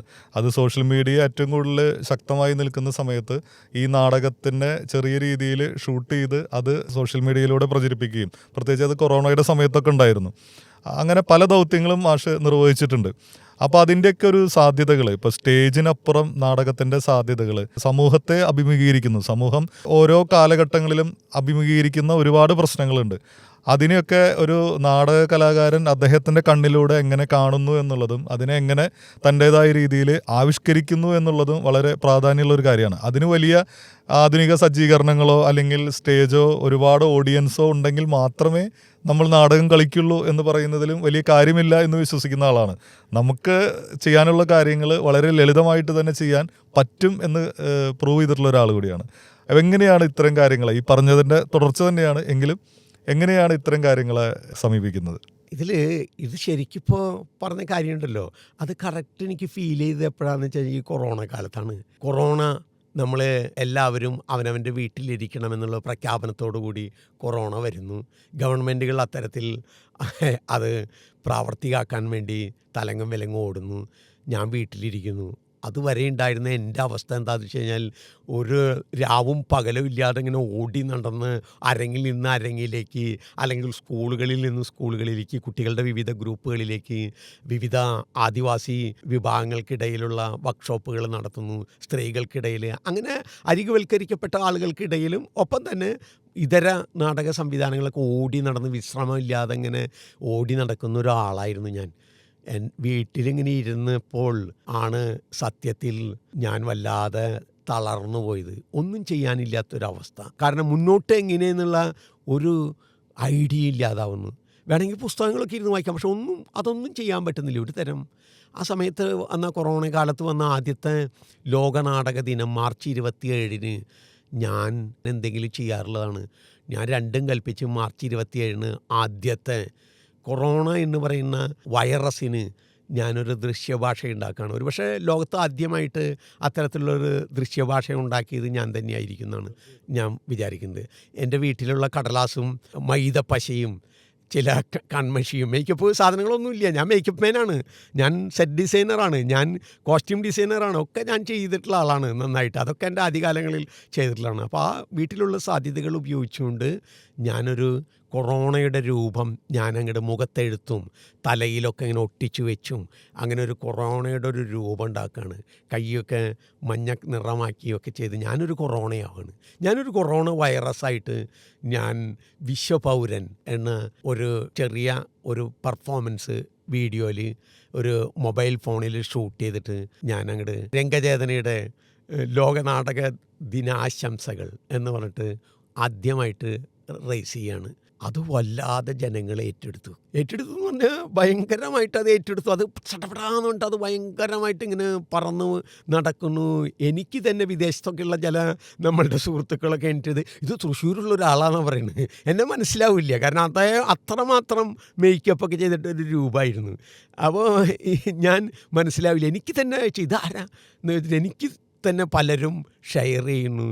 അങ്ങനെ പല ആളുകൾ അറിയാവുന്നവരിങ്ങനെ ഇത് കാണിച്ചു കൊടുത്തുകൊണ്ടാണ് ഞാൻ എൻ്റെ കൊച്ചിന് ഭക്ഷണം കൊടുക്കുന്നത്. ഇത് കണ്ടാലേ എൻ്റെ മകള് ഭക്ഷണം കഴിക്കുള്ളൂ, കൊച്ചുകുട്ടികൾ. ഇങ്ങനെയൊക്കെയുള്ള തരത്തിലുള്ള കമൻറ്റുകളൊക്കെ ആയിട്ട് അത് ഏകദേശം 1,00,000-ഓളം ആളുകളൊക്കെ അതിങ്ങനെ ഞാൻ ഇട്ടത് തന്നെ, മറ്റാളുകൾ ഇട്ടത് വേറെയും ഷെയർ ചെയ്തിട്ടൊക്കെ ഇതായി വളരെ കുറച്ച് ദിവസങ്ങൾക്കുള്ളിൽ അങ്ങനെ ആയി തീർന്നിട്ടുണ്ട്. അപ്പോൾ എനിക്ക് തോന്നി, നമ്മളിങ്ങനെ വെറുതെ ഇരിക്കണ്ടല്ലോ, നമ്മളിങ്ങനെ വീട്ടിലിരിക്കേണ്ടല്ലോ, നമുക്കൊരു മൊബൈൽ ഫോണുണ്ട്. അപ്പോൾ ഈ മൊബൈൽ ഫോൺ ഉപയോഗിച്ചുകൊണ്ട് ഞാൻ ഓരോ ദിവസവും അന്നന്നത്തെ വിഷയവുമായി ബന്ധപ്പെട്ടുള്ള ചെറിയ 5 മിനിറ്റ് ദൈർഘ്യമുള്ള മൊബൈൽ ഫോണിൽ ഷൂട്ട് ചെയ്യുകയും അത് കയറ്റിവിടാൻ പറ്റാവുന്ന അത്രയും സാധ്യതയുള്ള ചെറിയ കാര്യങ്ങൾ ഞാൻ ഫേസ്ബുക്കിലൂടെ ഷെയർ ചെയ്യാൻ തുടങ്ങി. അത് ഏകദേശം ഒരു 10-50 ദിവസം അങ്ങനെ പോയി. അത് കഴിഞ്ഞപ്പോൾ ഞാൻ മറ്റുള്ള നമ്മുടെ സുഹൃത്തുക്കളോട് അയച്ചു തരാൻ പറഞ്ഞു. നിങ്ങൾ ഇങ്ങനെ പ്രോഗ്രാമുകളാക്കി എനിക്ക് അയച്ചു തരൂ. അതും ഞാൻ കൊടുത്തു. ഇങ്ങനെയൊക്കെ വരുമ്പോഴും എൻ്റെ കാര്യം എനിക്കറിയാം. എൻ്റെ സാമ്പത്തിക അവസ്ഥയും എൻ്റെ കാര്യങ്ങളൊക്കെ ഞാൻ പരിഹരിക്കാൻ വേണ്ടി ഞാൻ ചെയ്തു വെച്ച, എൻ്റെ വീട്ടിൽ കുറച്ച് സ്വർണ്ണമൊക്കെ ഉണ്ടായിരുന്നു, അതൊക്കെ പണയം വെച്ച് ഞാൻ ഒരു കരുതൽ സമ്പാദിച്ചിരുന്നു. പക്ഷേ എൻ്റെ സഹപ്രവർത്തകരായവരെയും ഇതര കലാരംഗത്ത് പ്രവർത്തിക്കുന്നവരായിട്ടുള്ള ഒരുപാട് ആളുകളെ എനിക്കറിയാം. ഒരു തുണ്ട് സ്വർണം പോലും ഇല്ലാതെ അന്നന്ന് കലാപ്രവർത്തനം കഴിഞ്ഞു പോയി വീട്ടിൽ ഭക്ഷണം ഉണ്ടാക്കി വീട് നോക്കിയിരുന്ന ഒരുപാട് വിവിധ മേഖലകളിൽ, അത് നാടകക്കാർ മാത്രമല്ല, വാദ്യക്കാരായിട്ടുള്ളവർ, അങ്ങനെ പലതരം മിമിക്രി ആർട്ടിസ്റ്റുകൾ, അങ്ങനെ പല ആളുകൾ, പെയിൻറ്റേഴ്സ്, മേക്കപ്പ് മാൻമാർ, അങ്ങനെ കലാരംഗത്തെ ടെക്നീഷ്യന്മാർ, ഇവരെയൊക്കെ എനിക്കറിയാം. അപ്പോൾ ഞാനൊരു പ്ലാൻ ചെയ്യാണ്. വർഗീസ് മാഷായിട്ട് ആലോചിച്ചു, മാഷേ നമുക്ക് ഗവൺമെൻറ്റിൻ്റെ പ്രത്യേക പെർമിഷൻ മേടിച്ചിട്ട് കലാകാരന്മാരുടെ വീടുകളിൽ നിന്ന് ഒരു ലൈവ് ഷോ ആരംഭിക്കാമെന്ന് പറയുന്നത്. ഒരു വീട്ടിലൊരു ദിവസം ഒരു കലാകാരൻ്റെ വീട്ടിൽ ചെല്ലുന്നു, അയാളുടെ വീട്ടിൽ അയാൾ തയ്യാറാക്കിയിട്ടുള്ള ഒരു ലൈവ് ഷോ നമ്മൾ വിടുന്നു ലൈവായിട്ട്. അത് കാണുന്ന ആളുകൾ 1 രൂപ വെച്ച് സംഭാവനയായിട്ട് അയച്ചു തരണം എന്ന് പറയുന്നു. പല സുഹൃത്തുക്കൾ 1 രൂപയൊന്നുമല്ല, വലിയ പണമൊക്കെ അയച്ചു തന്ന് അങ്ങനെ നമ്മൾ അത് നടത്തേണ്ടതുണ്ട്. അപ്പോൾ ഞാനും സുനിലിനെയും കൂടി, ഒരു നാടകക്കാരനേക്കാൾ എന്തായാലും പൊതുസമൂഹം സ്വീകരിക്കുന്നത് സിനിമാക്കാരെയാണ്. അപ്പോൾ അതൊരു മോശപ്പെട്ട കാര്യമില്ല, കാരണം വെച്ചാൽ അവരെ കൂടുതൽ ആളുകൾ അടുത്തറിയുന്നു. നാടകം ഞാൻ പറഞ്ഞല്ലോ, നാടകക്കാരൻ അങ്ങോട്ട് ചെല്ലുമ്പോഴാണ് നാടകക്കാരൻ അറിയുന്നത്. ഇത് സിനിമ എന്ന് പറയുന്നത് പല തരത്തിൽ പല സാധ്യതകളിൽ അവനവൻ്റെ വീടുകളിൽ വരെ ഇന്ന് ടി വിയിലെത്തുന്നു, തിയേറ്ററിൽ പോയി കാണുന്നു. ഒരേ സമയം തന്നെ നിരവധി സ്ക്രീനിങ്ങൾ സാധ്യമാവുന്ന ഒന്നാണ് സിനിമ. അപ്പോൾ അതുകൊണ്ട് തന്നെ അത് പോപ്പുലറായിട്ടുള്ളൊരു ആർട്ട് തന്നെയാണ്. അപ്പോൾ അതിലുള്ള ആളുകളെ കൂടുതൽ ആളുകൾ സ്വീകരിക്കും, അത് നല്ല കാര്യം തന്നെയാണ്. അപ്പോൾ സുനിൽ സുഗതയും കൂടി നമ്മൾ കൂടെ ചേർത്തു. അപ്പോൾ സുനിൽ സുഗതയും ഞാനും കൂടിയിട്ട് അപ്പോൾ തീരുമാനിച്ചു, നമുക്കൊരു കലാകാരന് അതുവരെ എല്ലാ സംഘങ്ങളും എല്ലാ സഹായങ്ങളും 1000 രൂപ 2000 രൂപ കിറ്റ് ഇതായിരുന്നു കൊടുത്തിരുന്നത്. അപ്പോൾ ഞാൻ പറഞ്ഞു, അതുകൊണ്ട് ഒന്നും ആവില്ല സുനിലെ, ഒരു മനുഷ്യന് 1000 രൂപ കിട്ടിക്കഴിഞ്ഞാൽ എന്താവണ്, ഒന്നും ചെയ്യാൻ പറ്റില്ല അവന്. നമുക്കൊരു 10,000 രൂപയെങ്കിലും കൊടുക്കാൻ പറ്റിയാലാണ് നമുക്കൊരു സന്തോഷം ഉണ്ടാകും. അപ്പോൾ അവന് അത്യാവശ്യം എന്തെങ്കിലും ഒരു മാസമെങ്കിലും സുഖമായിട്ട് ജീവിക്കാൻ പറ്റും, ഒരു ആശ്വാസം കിട്ടും. അപ്പോൾ അതുകൊണ്ട് നമുക്ക് 10,000 രൂപ കൊടുക്കണം, അങ്ങനെ ഒരു പരിപാടി. അപ്പോൾ അതിൽ ആദ്യത്തെ പണം സുനിൽ സുഗതയാണ്. 10,000 രൂപ വന്നിട്ട് നമ്മൾ സുജാത ജനനേത്രി സുജാതയ്ക്കാണ് നമ്മൾ അറിയപ്പെടുന്ന അമേച്ചർ നാടകരംഗത്തും പ്രൊഫഷണൽ നാടകരംഗത്തൊക്കെ അഭിനയിക്കുന്ന നാടകം മാത്രം ഒരു ജീവിതോപാധിയായിട്ടുള്ളൊരു നടിയാണ് നമ്മുടെ നാട്ടിലെ സുജാത. എത്രയോ കാലമായി സുജാതയുടെ വീട്ടിൽ നിന്നാണ് തുടങ്ങുന്നത്. ഭാനുമതി ടീച്ചറായിരുന്നു അന്ന് അതിഥിയായിരുന്നത്. അപ്പോൾ സുജാതയുടെ നാടകം സുജാതയുടെ വീട്ടിൽ നിന്ന് നമ്മൾ റിലേ ചെയ്യുന്നു. സുജാതയ്ക്ക് ഭാനുമതി ടീച്ചർ 10,000 രൂപയും കൊടുത്ത് ആദരവും കൊടുത്ത് നമ്മൾ പോകുന്നു. ആ യാത്രയാണ് ഒരു പക്ഷേ നമ്മളുടെ ഗവൺമെൻറ്റുകളെ പോലും അക്കാദമികളെ പോലും ഇത്തരം രൂപത്തിൽ ഇടപെടണം എന്ന് ബോധ്യപ്പെടുത്തുന്ന രൂപത്തിൽ ജനങ്ങൾ പറഞ്ഞു തുടങ്ങി. രംഗചേതന എന്ന് പറയുന്ന ഒരു സംഘം വീടുകളിൽ പോയി 10,000 രൂപ കൊടുക്കുന്നു. നിങ്ങളെന്താണ് നിശബ്ദരായിരിക്കുന്നത്? എന്തെങ്കിലും തരത്തിൽ ഇടപെടൂ എന്ന് അക്കാദമികളോട് സോഷ്യൽ മീഡിയയിൽ ജനങ്ങൾ, കലാകാരന്മാർ ആവശ്യപ്പെട്ടു തുടങ്ങി. അത് നമ്മളുടെ ഒരു വലിയൊരു പ്രവർത്തനമായിരുന്നു. എനിക്കും ഒന്നുമില്ലാത്തവനാണെന്ന് അറിയാം.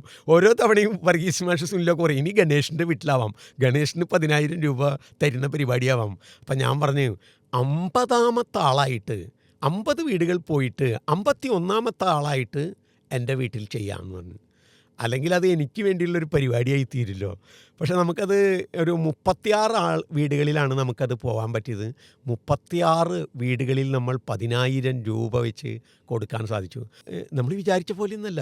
ആളുകൾ 1 രൂപ അയക്കുന്നതൊക്കെ വളരെ കുറവായിരുന്നു. പക്ഷേ ഇത്തരത്തിൽ ആളുകളുടെ കലാകാരന്മാരെ സഹായിക്കണമെന്ന് മനസ്സുള്ള വിദേശത്തുള്ള സുഹൃത്തുക്കൾ, അതുപോലെ തന്നെ ഓസ്ട്രേലിയയിൽ നിന്ന്, ദുബായിൽ നിന്ന്, ഷാർജയിൽ നിന്ന്, അബുദാബിയിൽ നിന്ന് ഒക്കെയുള്ള അങ്ങനെ വിവിധ മേഖലയിൽ നിന്നുള്ള നമ്മുടെ മലയാളി സുഹൃത്തുക്കൾ പലതരത്തിൽ പല കാലങ്ങളിൽ നമ്മളെ സഹായിച്ചിട്ടുണ്ട്.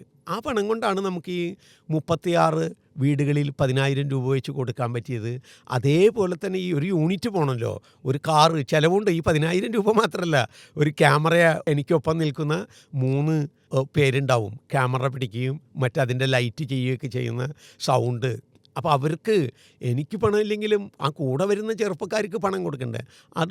അതും വലിയ ചെറിയൊരു തുക ചിലവായിട്ട് യാത്രയടക്കം ഓരോ സ്ഥലത്തും നമുക്ക് 15,000 രൂപ മുതൽ 17,000 രൂപ വരെയുള്ള ചിലവിലാണ് നമ്മൾ ഒരു പ്രോഗ്രാം ഫിനിഷ് ചെയ്തിരുന്നത്. അത് നമ്മുടെ തൃശ്ശൂർ ജില്ലയിൽ മാത്രമല്ല, അത് മറ്റ് സോഷ്യൽ മീഡിയ ആയതുകൊണ്ട് കേരളത്തിലെ മറ്റ് നാടക പ്രവർത്തകർക്കൊക്കെ ഊർജ്ജം നൽകുന്നൊരു പരിപാടിയായിരുന്നു.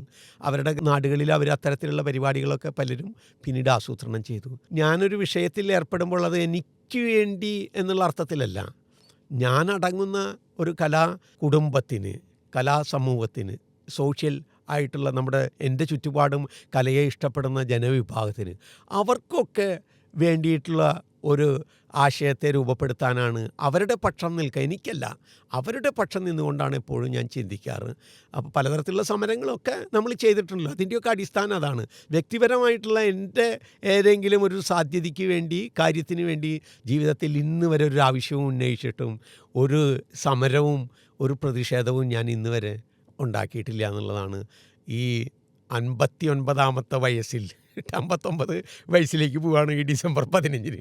അപ്പോൾ 59ാമത്തെ വയസ്സിൽ വരെ നാടകക്കാരനായിട്ട് നിൽക്കുന്ന എന്നെ തന്നെ ഞാൻ പരിശോധിക്കുമ്പോൾ എനിക്കുള്ള വലിയൊരു സന്തോഷം, നിൻ്റെ സ്വകാര്യ താല്പര്യങ്ങൾ സംരക്ഷിക്കാൻ വേണ്ടിയല്ല, നീ ജീവിച്ച പരിസരത്തിൽ നിന്ന് നിനക്ക് ബോധ്യപ്പെട്ട് നിന്നിൽ രൂപപ്പെട്ട ആശയത്തെ, അത് പ്രത്യേകിച്ച് അടിസ്ഥാന ജനവിഭാഗങ്ങൾക്കൊപ്പം താഴെത്തട്ടിലുള്ള കലാകാരന്മാർക്കൊപ്പം നിന്ന് ചിന്തിച്ചപ്പോൾ നിൻ്റെ ബോധ്യങ്ങൾക്കനുസരിച്ച് പ്രവർത്തിക്കാൻ പറ്റി അവർക്ക് വേണ്ടി എന്നുള്ളൊരു സന്തോഷം വലിയൊരു സന്തോഷം തന്നെയാണ്.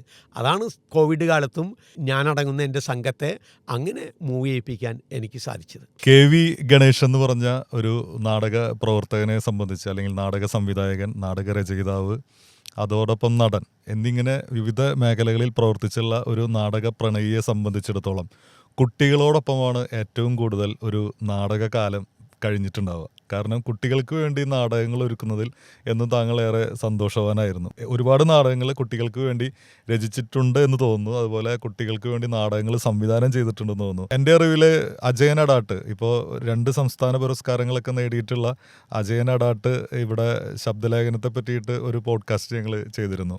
അദ്ദേഹത്തിൻ്റെ അനുഭവ പരിസരങ്ങളിലൂടെയൊക്കെ യാത്ര ചെയ്തിരുന്നു. അന്ന് അദ്ദേഹം പിന്നിട്ട ഒരു നാടക കാലത്തെപ്പറ്റി ഓർമ്മകൾ പങ്കുവച്ചപ്പോഴും ഗണേഷ് മാഷ്ക്കൊപ്പമുള്ള നാടക ദീർഘകാലം കുട്ടിയായിരിക്കുമ്പോൾ നടത്തിയ നാടക പ്രവർത്തനങ്ങളൊക്കെ ഇവിടെ പങ്കിട്ടിരുന്നു. അപ്പോൾ ഈ കുട്ടികൾക്ക് വേണ്ടി നാടകങ്ങൾ ഒരുക്കുക, കുട്ടികളെ നാടകപ്രണയികളാക്കി മാറ്റുക എന്നുള്ളത് ഒരു വലിയ ടാസ്ക് തന്നെയാണ്. കാരണം ഒരുപക്ഷെ നമ്മൾ ചിലപ്പോൾ പറയും കുട്ടികളുടെ മനസ്സെന്ന് പറയുന്നത് എന്തും വളരെ പെട്ടെന്ന് പിടിച്ചെടുക്കുന്ന ഒരു മനസ്സാണെന്ന് പറയുമ്പോഴും ഈ പുതിയ കാലത്ത് നാടകം എന്ന് പറഞ്ഞ ഒരു കലയിലേക്ക് അവരുടെ സംവേദനശേഷിയെ നമ്മളിങ്ങനെ ആവാഹിച്ച് കൊണ്ടുവരുന്നതിൽ എന്തും മാന്ത്രിക വിദ്യകളാണ് താങ്കളുടെ കയ്യിലുള്ള. കാരണം അത് താങ്കളോടൊപ്പം നാടകം ഒരുക്കുന്നതിൽ, അങ്ങനെ നാടകം പഠിപ്പിക്കാൻ കുട്ടികളെ അയക്കുന്നതിൽ രക്ഷിതാക്കളും ഒരുപാട് സന്തോഷവാന്മാരായിട്ട് കണ്ടിട്ടുണ്ട്.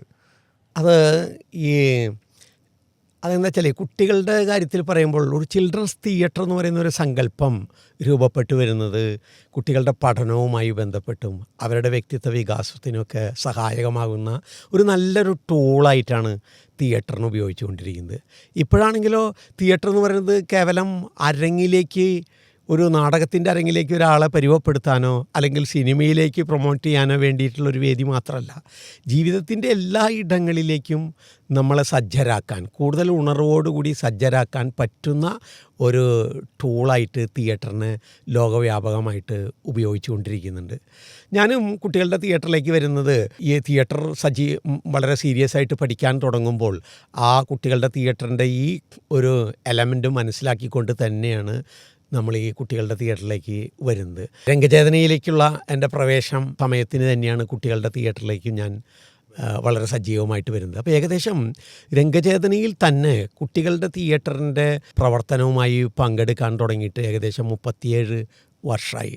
ഈ 37 വർഷക്കാലവും കുട്ടികളുടെ തിയേറ്ററിന് നേതൃത്വപരമായിട്ട് അതിൻ്റെ ഈ വെക്കേഷൻ അവധിക്കാലങ്ങളിൽ, സമ്മർ വെക്കേഷനിൽ കുട്ടികൾക്ക് വിപുലമായ തരത്തിൽ രംഗചേതന വർക്ക്ഷോപ്പുകൾ നടത്തും, ചിൽഡ്രൻസ് തിയേറ്റർ വർക്ക്ഷോപ്പുകൾ.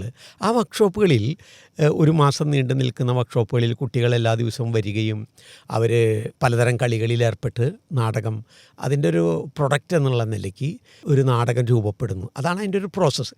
പക്ഷേ ഈ നാടകം രൂപപ്പെടുത്തുന്നതിലല്ല അതിലെ പ്രധാനം. ആ കുട്ടി പിന്നിടുന്ന നാടകത്തിലേക്ക് എത്തുന്നൊരു കാലമുണ്ട്.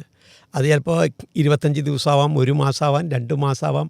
ആ കാലത്തിന് വലിയ പ്രാധാന്യമുണ്ട്. ആ കാലത്തിൽ വന്ന പോലെയല്ല ഒരു കുട്ടി തിരിച്ചു പോവുക. ആ തിരിച്ചു പോകുന്ന കുട്ടി ചിലപ്പോൾ നാടകത്തെ പ്രണയിക്കും, ചിലപ്പോൾ അവൻ സിനിമയെ പ്രണയിക്കും. അങ്ങനെ പല വഴികളിലൂടെ, ഇനിയിപ്പോൾ ഏത് വഴിയിലൂടെ പോയാലും അവന് ആ നാളുകൾ അവൻ്റെ ജീവിതത്തിനെ പുതുക്കിപ്പണിയാനുള്ളൊരു എനർജി കൊടുത്തിട്ടായിരിക്കും അതവൻ്റെ ഓർമ്മയിൽ എന്നും ഉണ്ടായിരിക്കും. അതാണ് തിയേറ്ററിൻ്റെ ഒരു കാര്യം.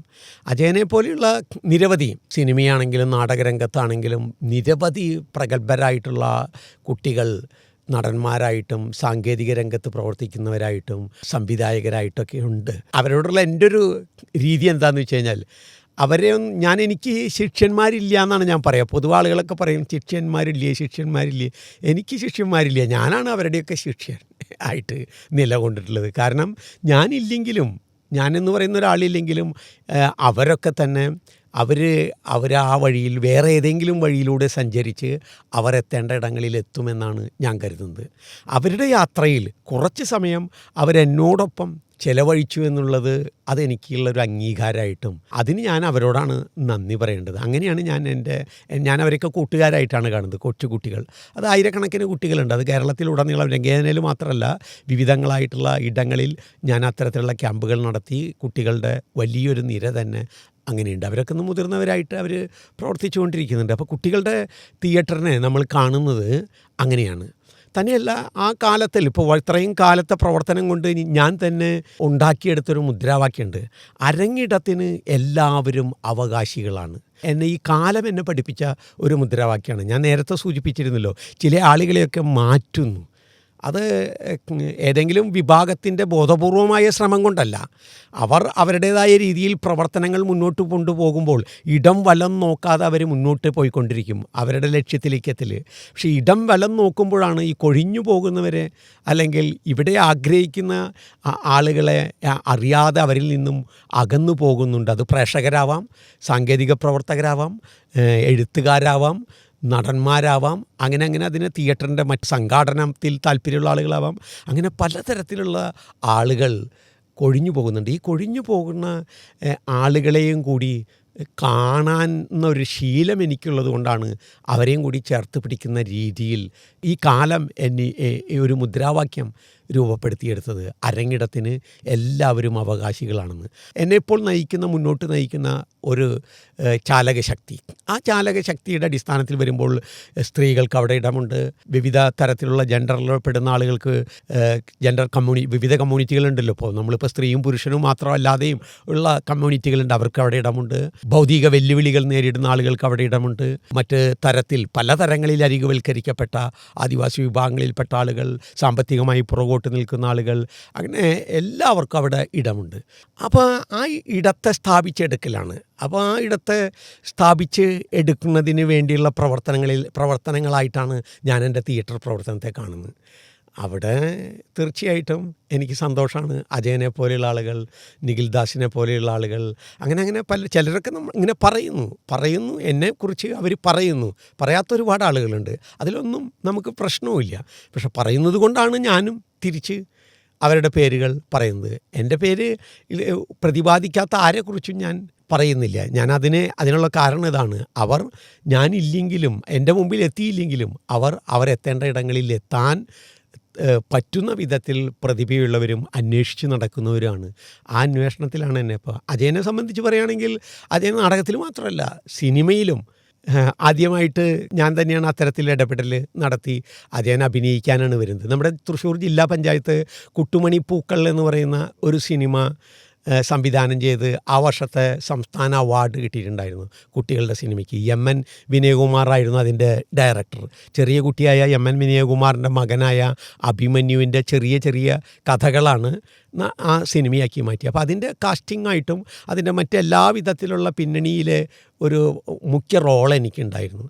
അപ്പോൾ അവിടെ ആ കുട്ടികളെ കാസ്റ്റ് ചെയ്യുന്ന കാര്യത്തിൽ ഞാൻ തന്നെയാണ് അജയനെ ഒരു പ്രത്യേക കഥാപാത്രമായിട്ട് പുസ്തകം ആയിട്ടാണ് അജയൻ അതിൽ അഭിനയിച്ചിട്ടുള്ളത്. അപ്പോൾ അങ്ങനെയാണ് അജയനും അജയൻ്റെ കൂട്ടുകാരും നിരവധി പേര് ആ ഇതിൽ വന്നിട്ടുണ്ട്.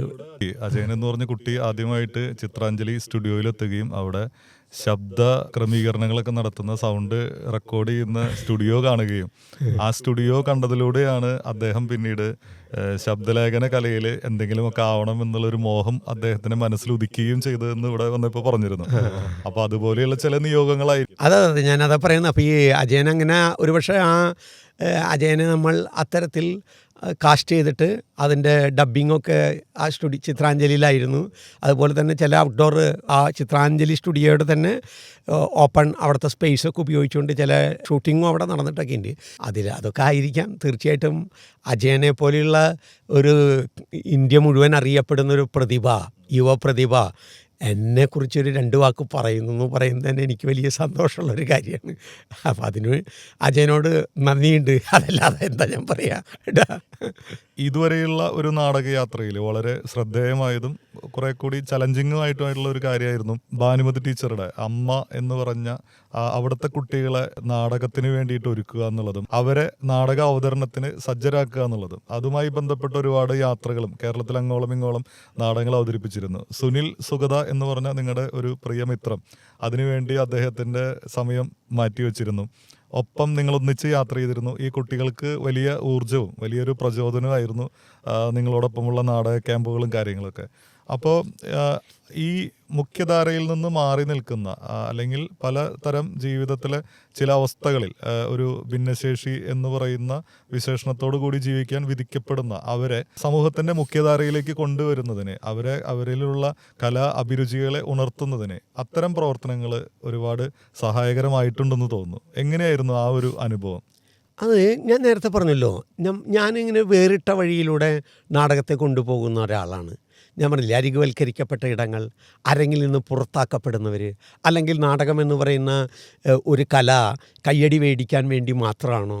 ഏറ്റവും മികച്ചവരെ മാത്രം അരങ്ങിലെത്തിക്കുക, ഏറ്റവും ട്രെയിൻഡായിട്ടുള്ള ആക്ടേഴ്സിനെ മാത്രം വെച്ചുകൊണ്ട് ഗംഭീരമായിട്ടുള്ള അരങ്ങിലെ അത്ഭുതങ്ങൾ സൃഷ്ടിച്ചെടുക്കുക, ഈ വഴിയിലൂടെ സഞ്ചരിച്ച ഒരാളല്ല ഞാൻ. ഒന്നും അറിയാത്തവനെയും തീരെ നാടകത്തിൽ ഇനി സംസാരശേഷി പോലും ഇല്ലാത്തവനും അങ്ങനെ പലതരത്തിൽ ശേഷിയില്ലെന്ന് പൊതുസമൂഹം പറയപ്പെടുന്ന ആളുകളെ കൂടി അരങ്ങിലെത്തിക്കുന്നവനാണ് ഞാൻ. പലപ്പോഴും ഗ്രാമങ്ങളിലൊക്കെ പോകുമ്പോൾ താല്പര്യപ്പെട്ടു വരുന്ന എല്ലാവരെയും അരങ്ങിലേക്ക് എത്തിക്കുന്ന ആളാണ്. അതിന് പിന്നിൽ ഒരു കാര്യം പറഞ്ഞാൽ എനിക്ക് കൊള്ളാമെന്നുണ്ട്. ഞാനേ കുട്ടിയായിരിക്കുമ്പോഴേ ഒരു രസകരമായിട്ടുള്ളൊരു കാര്യമുണ്ട്. ഞാൻ സ്കൂളിൽ പഠിക്കുമ്പോൾ എൻ്റെ സ്കൂളിലേക്ക് നമ്മളുടെ തൃശ്ശൂർ സ്കൂൾ ഓഫ് ഡ്രാമയിൽ അന്ന് തുടങ്ങിയ കാലമാണ്. അപ്പോൾ ഞാൻ അവിടുത്തെ സീനിയേഴ്സായിട്ടുള്ള വിദ്യാർത്ഥികൾ നമ്മുടെ സ്കൂളിൽ നാടകം പഠിപ്പിക്കാനായിട്ട് വന്നു. അപ്പോൾ നാടകം പഠിപ്പിക്കാനായിട്ട് വന്നിട്ട് അവർ അപ്പമരം പാണി മാഷുടെ അപ്പമരം എന്ന് പറഞ്ഞാൽ നല്ലൊരു നാടകരചയിതാണ്. കുട്ടികളുടെ പ്രിയപ്പെട്ടൊരു മാഷാണ് അദ്ദേഹം. ഇന്ന് നമ്മളോടൊപ്പം ഇല്ല. അദ്ദേഹത്തിന് അറിയണമെങ്കിൽ നമ്മുടെ professor P Gangadharan മാഷുണ്ട്. Sangeetha Nataka അക്കാദമിയിലെ secretary ആയിരുന്ന ഗംഗാധരൻ മാഷുടെ ഏട്ടനായി കൂടിയാണ് പാണി മാഷ്. പാണി മാഷുടെ അതൊക്കെ ഞാൻ പിന്നീട് മനസ്സിലാക്കിയതാണ് കേട്ടോ. കുട്ടിയായിരിക്കുമ്പോൾ എനിക്കതൊന്നും അറിയില്ല. അപ്പമരം എന്ന് പറയുന്ന രസകരമായിട്ടുള്ളൊരു നാടകം മാത്രമേ എനിക്കറിയുള്ളൂ. ശിവകരൻ ഡ്രാമ സ്കൂളിലെ ആദ്യ ബാച്ചിലെ വിദ്യാർത്ഥിയായിരുന്ന ശിവകരനൊക്കെയാണ് അന്ന് സംവിധാനത്തിന് വേണ്ടി നമ്മുടെ സ്കൂളിൽ വന്നിട്ടുണ്ടായിരുന്നത്. അന്ന് ആ സ്കൂളിൽ ആ നാടകത്തിൽ അഭിനയിക്കാനായിട്ട് 50ഓളം കുട്ടികളെ സെലക്ട് ചെയ്തു. ഈ സെലക്ഷനിൽ ഞാൻ പെട്ടില്ല. ഞാനും പോയിണ്ടായിരുന്നു. എനിക്ക് പക്ഷേ അന്ന് എനിക്ക് വിഷമമൊന്നും തോന്നിയില്ല കേട്ടോ.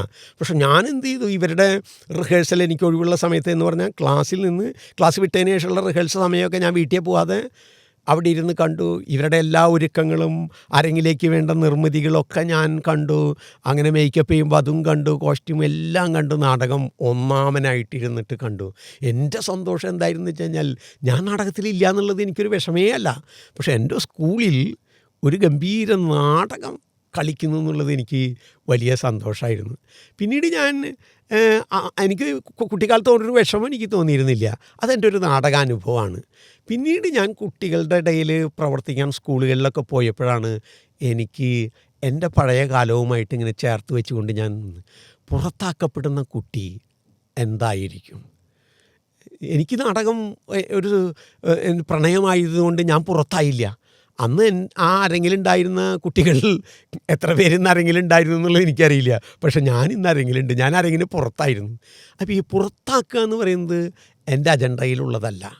എല്ലാവരെയും ചേർത്ത് വയ്ക്കലാണ്. അപ്പം അതുകൊണ്ട് തന്നെ ന്യൂനതകൾ അരങ്ങിലേക്ക് എത്താൻ വേണ്ടി ആഗ്രഹിക്കുന്നവർക്കുള്ളൊരു മൈനസ് പോയിൻ്റ് അല്ല. അതുകൊണ്ട് ഞാൻ എല്ലാവരെയും, അതാണ് എൻ്റെ ഒരു ആറ്റിറ്റ്യൂഡ്. ഈ ആറ്റിറ്റ്യൂഡിൻ്റെ ഭാഗമായിട്ടാണ് കേരളത്തിൽ ആദ്യമായിട്ട് നമ്മൾ ജൂവനൈൽ ഹോമിലെ കുട്ടികൾക്ക് വേണ്ടിയിട്ട് ഞാൻ അവിടെ വെച്ചിട്ടാണ് ഏകദേശം ഒരു 26-27 വർഷം മുമ്പാണ് അത്തരം കുട്ടികളെ ആദ്യമായിട്ട് കാണുന്നത്. തൃശ്ശൂർ ജൂവനൈൽ ഹോമിൽ ഞങ്ങൾ ചെറൂർ ഭാഗത്ത് എല്ലാ ഇടത്തും കുട്ടികളുടെ എല്ലാ വാർഡുകളിലും കുട്ടികളുടെ നാടക സംഘം ഉണ്ടാക്കി. അന്ന് വിൽവട്ടം പഞ്ചായത്താണ്. വിൽവട്ടം പഞ്ചായത്തിലെ കോർപ്പറേഷനായിട്ടുണ്ടായിരുന്നില്ല. വിൽവട്ടം പഞ്ചായത്തിലെ എല്ലാ ഇടങ്ങളിലും നമ്മൾ കുട്ടികളുടെ നാടക സംഘം ഉണ്ടായപ്പോൾ ആ വിൽവട്ടം പഞ്ചായത്തിലുള്ള ഒരു സെൻറ്ററാണ് വലിയ മതിൽ കെട്ടിനകത്ത്. അവിടെ കുറച്ച് കുട്ടികളുണ്ട്. അപ്പോൾ നമ്മളുടെ പഞ്ചായത്തിൽ, അന്നത്തെ വിൽവട്ടം പഞ്ചായത്തിൽ, ഇന്ന് തൃശ്ശൂർ കോർപ്പറേഷൻ്റെ ഭാഗമായിട്ടുള്ള സ്ഥലത്ത് ആ പഞ്ചായത്തിലും കുറേ കുട്ടികളുണ്ട്. അപ്പോൾ അവർക്കും ഈ തിയേറ്റർ അവകാശപ്പെട്ടതല്ലേ. നമ്മുടെ മറ്റ് വാർഡുകളിലുള്ള ആഗ്രഹമുള്ള കുട്ടികൾക്കൊക്കെ നമ്മൾ തിയേറ്റർ കൊടുക്കുന്നു. ഇവർക്ക് കൊടുത്താൽ എന്താ? ഞങ്ങളവിടെ പോവുകയും അവിടുത്തെ മേഡത്തെ കണ്ട് ഞങ്ങൾ ചോദിച്ചു, ഇങ്ങനെ ഞങ്ങളുടെ ഒരു പദ്ധതിയുണ്ട്, നടത്തിക്കൂടെ? ഒരു പണവും ഞങ്ങൾ വാങ്ങാതെ അവിടെ തുടങ്ങുകയാണ്. അപ്പോൾ അവിടുത്തെ സൂപ്രണ്ടായിട്ടുള്ള ശ്രീദേവി മേഡം പറഞ്ഞ്, അതെ, ഇവിടെ പല ആളുകൾ കുട്ടികൾക്ക് വേണ്ടി ക്ലാസ് കൊടുക്കാൻ വരും. അവരൊക്കെ മാറ്റി നിർത്തുന്ന കുറേ കുട്ടികളുണ്ട്. അവർക്ക് വേണ്ടി നിങ്ങൾക്ക് എന്തെങ്കിലും ചെയ്യാൻ പറ്റുമോ? അങ്ങനെ എന്നോടൊരു ചോദ്യം വരുന്നത് ആദ്യമായിട്ടാണ് ജീവിതത്തിൽ. അപ്പം എനിക്കറിയില്ല ഏത് തരത്തിലുള്ള കുട്ടികളാണ് അത്തരത്തിലുള്ള കുട്ടികൾ എന്നുള്ളത്. അപ്പം ഞാൻ നാടകക്കാരനല്ലേ, ഞാൻ പറഞ്ഞു ചെയ്യാം. എനിക്കറിയില്ല, ഒരു ഐഡിയ ഇല്ല.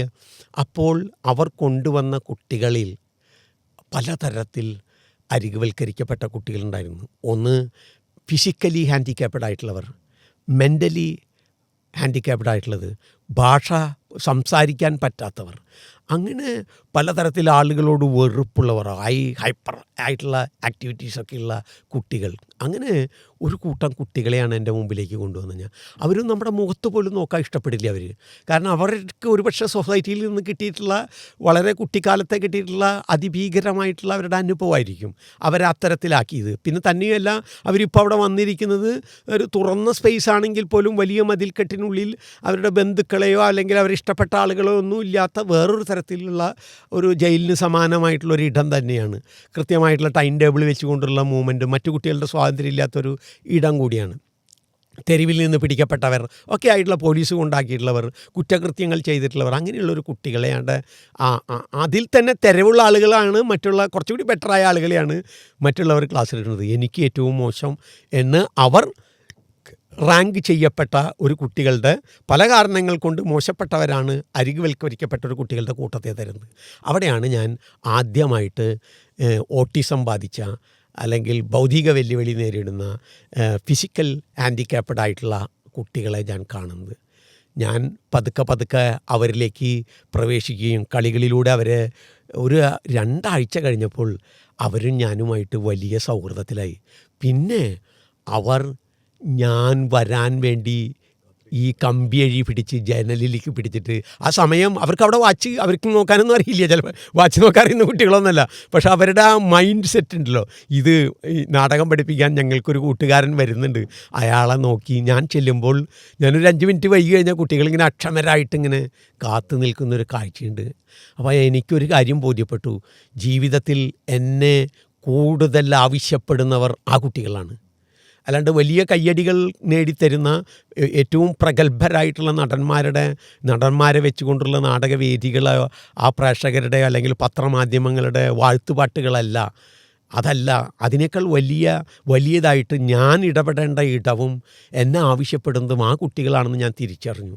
അന്ന് മുതലാണ് ഞാൻ സജീവമായിട്ട് ആ വിഭാഗത്തിലുള്ള കുട്ടികളുടെ ഇടയിൽ പ്രവർത്തിക്കാൻ തുടങ്ങി. തികച്ചും ഈ നിമിഷം വരെ വളണ്ടറി ആയിട്ട് എത്രയോ വർഷങ്ങൾ പിന്നിട്ട് അത്തരം കുട്ടികളെ ഒരു പണം പോലും വാങ്ങിക്കാതെ ഞാനിങ്ങനെ പ്രവർത്തിച്ചു കൊണ്ടിരിക്കുന്നുണ്ട്. ഇപ്പോൾ അമ്മയുടെ കാര്യം പറഞ്ഞു. അമ്മയിൽ കഴിഞ്ഞ 15 വർഷമായിട്ട് അതിൻ്റെ ഒരു ബ്രേക്ക് വന്നു. ബ്രേക്ക് വന്നതിന് വേറെ ചില കാര്യങ്ങളുണ്ട്. അവിടുത്തെ ചില അതിദാരുണമായിട്ടുള്ളൊരു സംഭവത്തിന് സാക്ഷിയാവേണ്ടി വന്നു ഞാൻ. ഒരിക്കലും ഒരു ചെയർമാനായിട്ടിരുന്ന ഒരാൾ അവിടെ തെരുവിൽ നിന്ന് പിടിച്ചു കൊണ്ടുവന്ന ഒരു കുട്ടിയുടെ അമ്മയും അച്ഛനും പിന്നാലെ വന്നിട്ട് അവിടെ പെട്ടുകൊണ്ടിരിക്കുമ്പോൾ ആ സ്ത്രീ ഇങ്ങനെ കരഞ്ഞുകൊണ്ടിരിക്കുമ്പോൾ, തെലുങ്ക് സ്ത്രീയാണ്. അപ്പോൾ എനിക്ക് ഈ സൗത്തിലെ ഭാഷകളൊക്കെ ചിലതൊക്കെ ഒരു അത്യാവശ്യം കന്നഡയും തെലുങ്കും തമിഴൊക്കെ നമ്മുടെ ഈ ഇങ്ങനെ സഞ്ചാരത്തിൻ്റെ ഭാഗമായി മനസ്സിലാകുന്ന ഒരവസ്ഥയുണ്ട്. അപ്പോൾ അതുകൊണ്ട് ഈ കുട്ടിയുടെ കരച്ചിൽ ഭയങ്കരമായിട്ട്, ഈ സ്ത്രീയുടെ കരച്ചിലും ഒക്കെ ഭയങ്കര. അന്നത്തെ ചെയർമാൻ മുകളിൽ നിന്ന് ഇറങ്ങി വന്ന് ആ സ്ത്രീയുടെ കഴുത്ത് പിടിച്ചിട്ട് കൊളാപ്സ് ഗ്രില്ലിൽ ഇങ്ങനെ അമർത്തി പിടിച്ചിട്ട് എനിക്ക് സഹിക്കാൻ പറ്റിയില്ല. ഞാൻ ഇടയിൽ കയറി നിന്നിട്ട് ഭയങ്കരമായിട്ട് പ്രശ്നമുണ്ടാക്കുകയും ഞാനവിടെ കുത്തിയിരുന്നിട്ട് ഞാൻ പറഞ്ഞു, നിങ്ങളിവിടുന്ന് രാജിവെക്കണം. അവിടെ ആളെ വെളിപ്പെടുത്തുന്നില്ല. ചില സംഭവങ്ങളൊക്കെ ഞാൻ പറയുകയാണെങ്കിൽ ആളാരാന്നുള്ളത് ജനങ്ങൾ മനസ്സിലാക്കും. അങ്ങനെ ഞാൻ പറയുന്നില്ല. എന്നിട്ട് ഞാൻ അവിടെ കുത്തിയിരുന്ന് സമരം ചെയ്തിട്ട് അയാൾ പിറ്റേ ദിവസം രാജിക്കത്ത് എഴുതിയതിന് ശേഷമാണ് ഞാൻ അവിടെ നിന്ന് എൻ്റെ സമരം മാറ്റി വന്നത്. അപ്പോൾ ഒരു കണ്ടീഷൻ ഉണ്ടായിരുന്നുള്ളൂ, പത്രങ്ങളിലേക്ക് ഇത് കൊടുക്കരുത്. എനിക്ക് പത്രത്തിൽ പ്രശസ്തി ഉണ്ടാക്കലല്ല, പക്ഷേ എൻ്റെ കൂടെ വന്ന വേറൊരു പ്രവർത്തകനുണ്ട് തൃശ്ശൂരിൽ, അയാളത് മാധ്യമം പത്രത്തിന് ചോർത്തി കൊടുക്കുകയും മാധ്യമം പത്രത്തിൽ മാത്രം അത് വാർത്തയായിട്ട് വരികയും ചെയ്തു. പക്ഷേ അദ്ദേഹം എഴുതിയ ആ കത്തുണ്ട്, രാജിക്കത്തിൻ്റെ കോപ്പി ഇപ്പോഴും എൻ്റെ കയ്യിലുണ്ട്. അതിൽ അദ്ദേഹം അറിയാതെയോ ഒരു വാചകം എഴുതിയിട്ടുണ്ട്, എനിക്കൊരു തെറ്റ് പറ്റിപ്പോയി എന്ന്. അതൊരു അതിബുദ്ധിമാനായിട്ടുള്ള മനുഷ്യർക്ക് പറ്റുന്ന ഒരു ദൈവത്തിൻ്റെ കയ്യൊപ്പ് എന്നൊക്കെ പറയുന്ന പോലെ ഉള്ള ഒരു ഇടപെടലാണ്. അപ്പോൾ അയാളത് ചെയ്തു എന്നുള്ളതിന് സമാനമായിട്ടുള്ളൊരു കാര്യമല്ലേ. പക്ഷേ അതിൻ്റെ ഒരു തുടർച്ചയായിട്ട് പോലീസിൽ അത് പരാതിയാവുകയും, പക്ഷേ ഇന്നത്തെ നിയമമല്ല അന്നത്തെ നിയമം. അപ്പോൾ അതുകൊണ്ട് ഈ ഇതിൽ ഇരകളായവരെ കണ്ടെത്താൻ പറ്റിയില്ല എന്ന് പോലീസിൻ്റെ റിപ്പോർട്ട് വരികയും ചെയ്തിട്ടാണ് അദ്ദേഹം രക്ഷപ്പെട്ടത്. അല്ലെങ്കിൽ ജയിലിൽ കിടക്കേണ്ട ഇന്നത്തെ അവസ്ഥ വെച്ച് നോക്കുകയാണെങ്കിൽ ഈ ഒരു സാക്ഷിയായിട്ടുള്ള ഞാൻ തന്നെ പറഞ്ഞാൽ അദ്ദേഹം ജയിലിൽ കിടക്കേണ്ട അത്രയും വലിയ കുറ്റകൃത്യമാണ്. അപ്പോൾ അങ്ങനെയൊക്കെ അതുകൊണ്ട് അതിൻ്റെ ഒരു തുടർച്ചയായിട്ട് പിന്നെ എനിക്കും ആ ജൂനിയൽ ഹോമിലേക്ക് പോകാൻ വലിയൊരു മടുപ്പ് തോന്നി. അന്ന് അതിനെ തുടർന്ന് ഉള്ള ചില നിയമ നടപടികൾ ക്രമങ്ങളിൽ നമ്മളോട് അന്ന് സഹകരിച്ചിരുന്ന അത് അവരുടെ ഒരു സുരക്ഷിതത്വം കൂടിയാണ്. ഒരു ഉദ്യോഗസ്ഥ എന്തുകൊണ്ട് നിങ്ങൾ ആ സമയത്ത് ഇപ്പോൾ അവർക്ക് ഗവൺമെൻറ്റിൽ നിന്ന് റിപ്പോർട്ട് വരും, അവരും റിപ്പോർട്ട് ചെയ്തില്ല ഇങ്ങനെ ഒരു സംഭവം ഉണ്ടായിരുന്നു, എന്തുകൊണ്ട് നിങ്ങളത് റിപ്പോർട്ട് ചെയ്തില്ല എന്നുള്ള ചോദ്യം വരുമ്പോൾ അത് അവർക്കൊരു ബ്ലാക്ക് മാർക്കാവും. അതുകൊണ്ട് അവർ പോലീസ് വന്നപ്പോൾ ഞാനത് കണ്ടില്ല എന്നുകൂടി അവർ പോലീസിനോട് റിപ്പോർട്ട് ചെയ്യേണ്ടി വരുന്നു. അപ്പോൾ അങ്ങനെയൊക്കെ വന്നപ്പോൾ നമ്മളിത് വളരെ സത്യസന്ധമായിട്ട് ഞാൻ നേരത്തെ പറഞ്ഞ പോലെ ആ കുട്ടികളുടെ പക്ഷം നിന്ന് തെരുവിൽ കഴിയുന്ന അമ്മയുടെ പക്ഷം ഒക്കെ എനിക്ക് നിൽക്കാൻ പറ്റുള്ളൂ. അപ്പോൾ അങ്ങനെയൊക്കെ നിന്നതുകൊണ്ട്, പക്ഷെ അവർ അങ്ങനെയല്ല, അവരുടെ ജോലിയുടെ സുരക്ഷിതത്വം അങ്ങനെയൊക്കെ നോക്കി നിൽക്കുന്നവരാണ്. അപ്പോൾ പിന്നെ ഞാൻ പതുക്കെ അവിടെ നിന്ന് വന്നു. അങ്ങനെ ഇരിക്കുന്ന സമയത്താണ് നമ്മളുടെ ഭാനുമതി ടീച്ചറുടെ അവിടേക്ക് എൻ്റെ നാട്ടിലേക്ക്, ഞാൻ കാര്യാട്ടുകര സ്വദേശിയാണല്ലോ, എൻ്റെ നാട്ടിലേക്ക് ഭാനുമതി ടീച്ചറും കുട്ടികളെയും കൊണ്ടുവരുന്നത്. അപ്പോൾ അവിടെ നിന്ന് ഞാനും ഗിരീശൻ മാഷ്, അതുപോലെ തന്നെ കേരളവർമ്മ കോളേജിൽ പഠിച്ചിരുന്ന നമ്മളുടെ അലിയാർ, ഇന്ന് ഏറ്റവും പ്രശസ്തനായിട്ടുള്ള നാടകക്കാരനാണ് കേരളത്തിലെ അലിയാർ, നാഷണൽ സ്കൂൾ ഓഫ് ഡ്രാമയിൽ നിന്നൊക്കെ പോയി പഠിച്ചു വന്ന് മിടുക്കനായിട്ടുള്ള അലിയാറും നമ്മുടെ കുട്ടികളുടെ തിയേറ്ററിലൂടെ എനിക്ക് പരിചയമുള്ള കുട്ടിയാണ്. ഇപ്പോൾ വലിയ മിടുക്കൻ, എനിക്ക് അഭിമാനം തന്നെയാണ് അലിയാറിനെ കുറിച്ചൊക്കെ പറയുമ്പോൾ. അപ്പോൾ അങ്ങനെയുള്ള അലിയാറൊക്കെ അടക്കം ഞങ്ങളൊരു ക്യാമ്പ് നടത്തുകയും ആ ക്യാമ്പിൻ്റെ തുടർച്ചയായിട്ട് ഞാൻ അവിടെ തുടരുകയാണ്. അലിയാറൊന്നും വരുന്നില്ലെങ്കിലും ഗിരീശ മാഷൊക്കെ പറ്റുന്ന പോലെ നമ്മളോടൊപ്പം വരുന്നുണ്ട്. സുനിൽ സുഗതേനെ ഞാൻ കൂട്ടി അതിലേക്ക്, അങ്ങനെ നാടകമായിട്ട് പോകുന്നു. അപ്പോൾ അവിടെ ഞാനിപ്പോൾ എടുത്തിട്ടുള്ളൊരു തീരുമാനം എന്താണെന്ന് വെച്ച് കഴിഞ്ഞാൽ, എൻ്റെ മറ്റെല്ലാ നാടക പ്രവർത്തനങ്ങൾ നിർത്തിയാലും അമ്മയുമായി ബന്ധപ്പെട്ട് ഭൗതിക വെല്ലുവിളികൾ നേരിടുന്ന ആളുകൾക്കുമായി ബന്ധപ്പെട്ടുള്ള എൻ്റെ നാടക പ്രവർത്തനം നിർത്തില്ല എന്നാണ് ഞാൻ തീരുമാനിച്ചിരിക്കുന്നത്. അതിൻ്റെ ഒരു കാരണം, ഞാനെന്ന് പറയുന്ന നാടക പ്രവർത്തകൻ്റെ ഏറ്റവും ആവശ്യം അങ്ങനെയുള്ള കുട്ടികൾക്കാണ്. കാരണം അവരെ ആരും പരിഗണിക്കുന്നവരല്ല, അവരെ പരിഗണിക്കുന്നവർ വളരെ കുറച്ചുള്ളൂ. ഭാനുമതി ടീച്ചറെ പോലെയുള്ള ചില വ്യക്തിത്വങ്ങൾ മാത്രമാണ്. വേറെ പ്രശസ്തിയോ അല്ലെങ്കിൽ മറ്റു തരത്തിലുള്ള സാമ്പത്തിക സാധ്യതകളോ ഒന്നുമില്ലാതെ തുറന്ന മനസ്സായിട്ട് പരിഗണിക്കുന്നവർ വളരെ കുറച്ചുള്ളൂ. അതിലൊരാളാണ് നമ്മൾ ഹൃദയത്തിൽ അമ്മയെപ്പോലെ ബഹുമാനിക്കുന്ന ഒരാളാണ് ഭാനുമതി ടീച്ചർ. അപ്പോൾ ഭാനുമതി ടീച്ചറോടൊപ്പം ഭാനുമതി ടീച്ചർ എന്നെ സ്വീകരിക്കുന്നു, ആ കുട്ടികളോടൊപ്പം നിൽക്കാൻ എന്ന് പറയുന്നത് എനിക്കുള്ള അംഗീകാരമായിട്ടാണ് കാണുന്നത്. അത് ഞാൻ സന്തോഷത്തോടെ സ്വീകരിച്ചിട്ടുണ്ട്. ആ യാത്ര തുടരുക തന്നെ ചെയ്യും. ഭാനുമതി ടീച്ചറും ആ പ്രസ്ഥാനവും നിങ്ങൾ വേണ്ട എന്നാണോ പറയുന്നത്, അതുവരെ ഞാനത് തുടരും.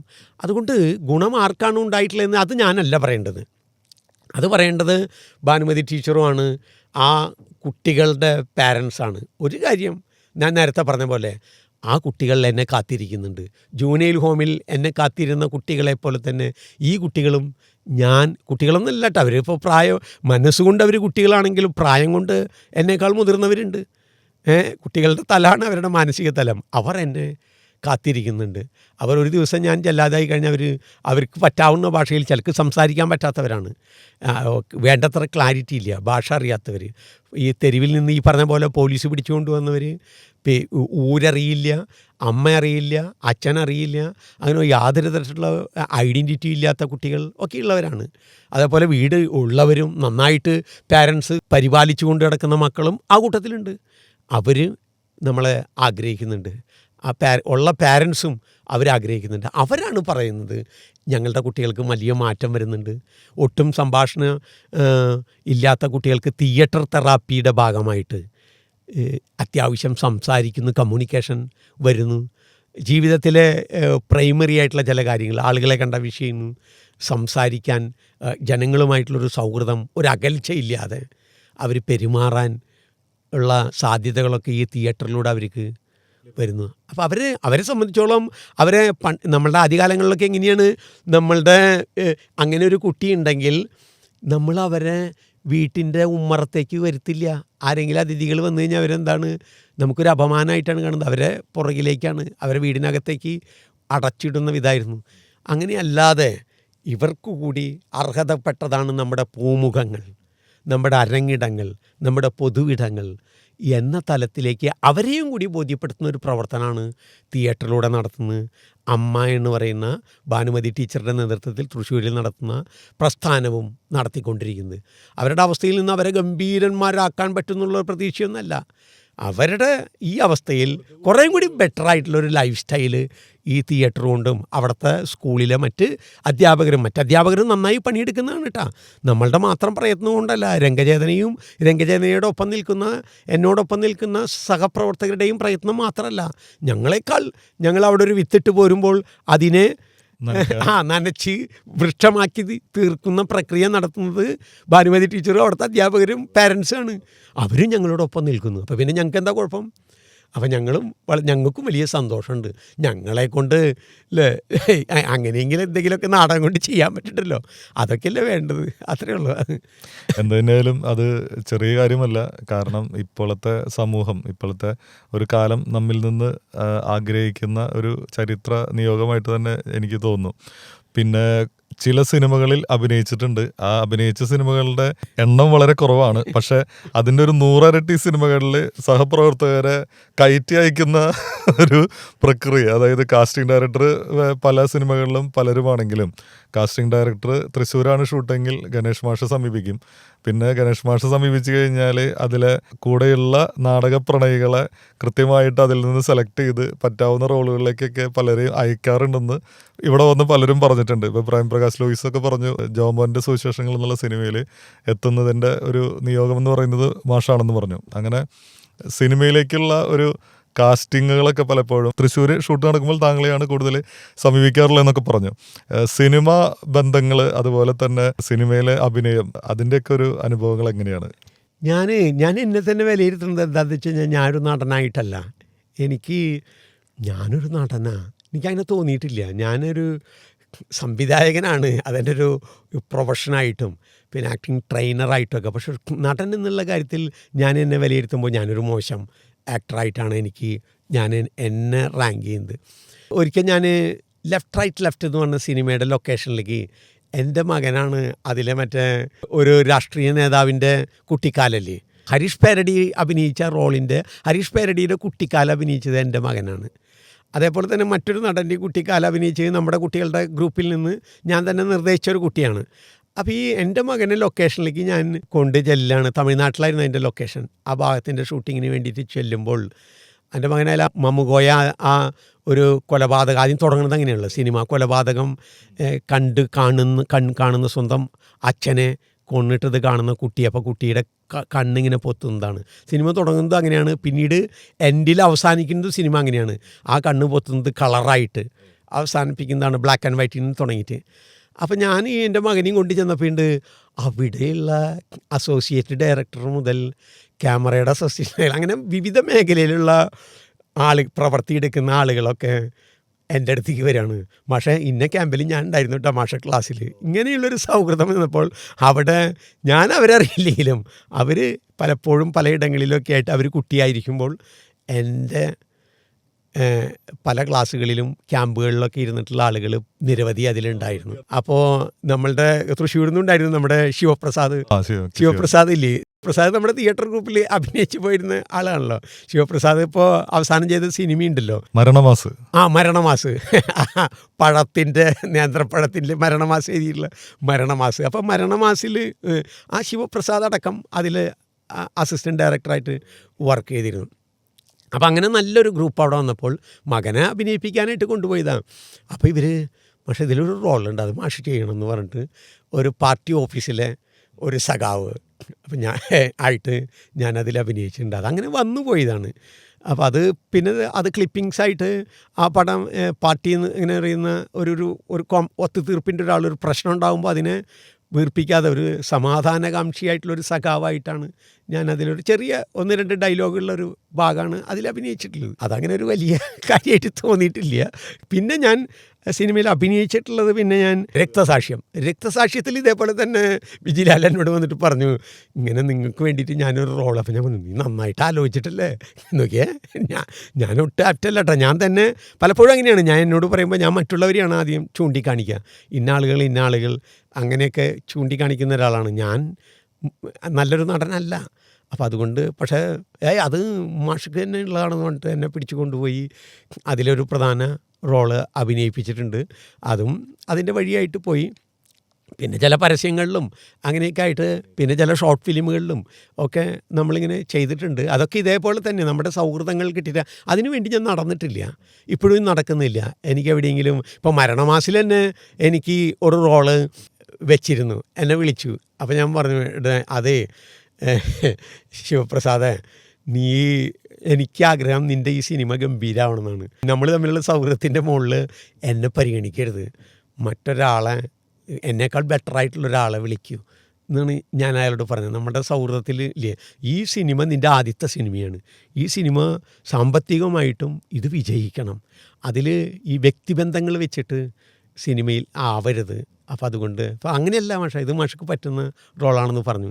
അപ്പോൾ ഞാൻ ഡേറ്റ് അറിയിക്കാം, ഓക്കെ അറിയിച്ചോളാൻ പറഞ്ഞു. പക്ഷേ ആൾ പറഞ്ഞ ഡേറ്റിൽ ഞാൻ നാടകം കമ്മിറ്റ്മെൻ്റ് ഉണ്ടായിരുന്നു എനിക്ക്. അപ്പോൾ ഞാൻ പറഞ്ഞു, ശിവപ്രസാദ് എൻ്റെ ഒരു സ്വഭാവമുണ്ട്, അതൊരു ദുശീലാണ്, നല്ല ശീലമാണ് എന്നുള്ള അവസരങ്ങൾ കിട്ടുമ്പോൾ അവസരങ്ങൾ ഉപയോഗിക്കാൻ അറിയാത്ത ഒരാൾ എന്നൊക്കെ മറ്റുള്ളവർ പറയും. ഞാൻ പണം ആദ്യം കമ്മിറ്റ് ചെയ്തത് ആരോടാണോ അവരുടെ അടുത്ത് പോകുന്നതെന്ന് എൻ്റെ ശീലം. അതിന് ചിലപ്പോൾ പണം ഉണ്ടാവില്ല, ചിലപ്പോൾ രണ്ടാമത് വരുന്നത് വലിയ പണമുള്ളൊരു കമ്മിറ്റ്മെൻറ്റ് ഓഫറായിരിക്കും. പക്ഷേ എന്നാലും ഞാൻ ആദ്യത്തെ കമ്മിറ്റ്മെൻറ്റ് എൻ്റെ വാക്ക് കേട്ടിട്ട് ഒരു ഗ്രൂപ്പ് മുന്നോട്ട് പോകുമ്പോൾ അപ്പം അതുകൊണ്ട് ഈ ദിവസങ്ങളിൽ എനിക്ക് ബുദ്ധിമുട്ടുണ്ട്. അതുകൊണ്ട് ഞാൻ തന്നെ ചില ആളുകളുടെ പേര് പറഞ്ഞു.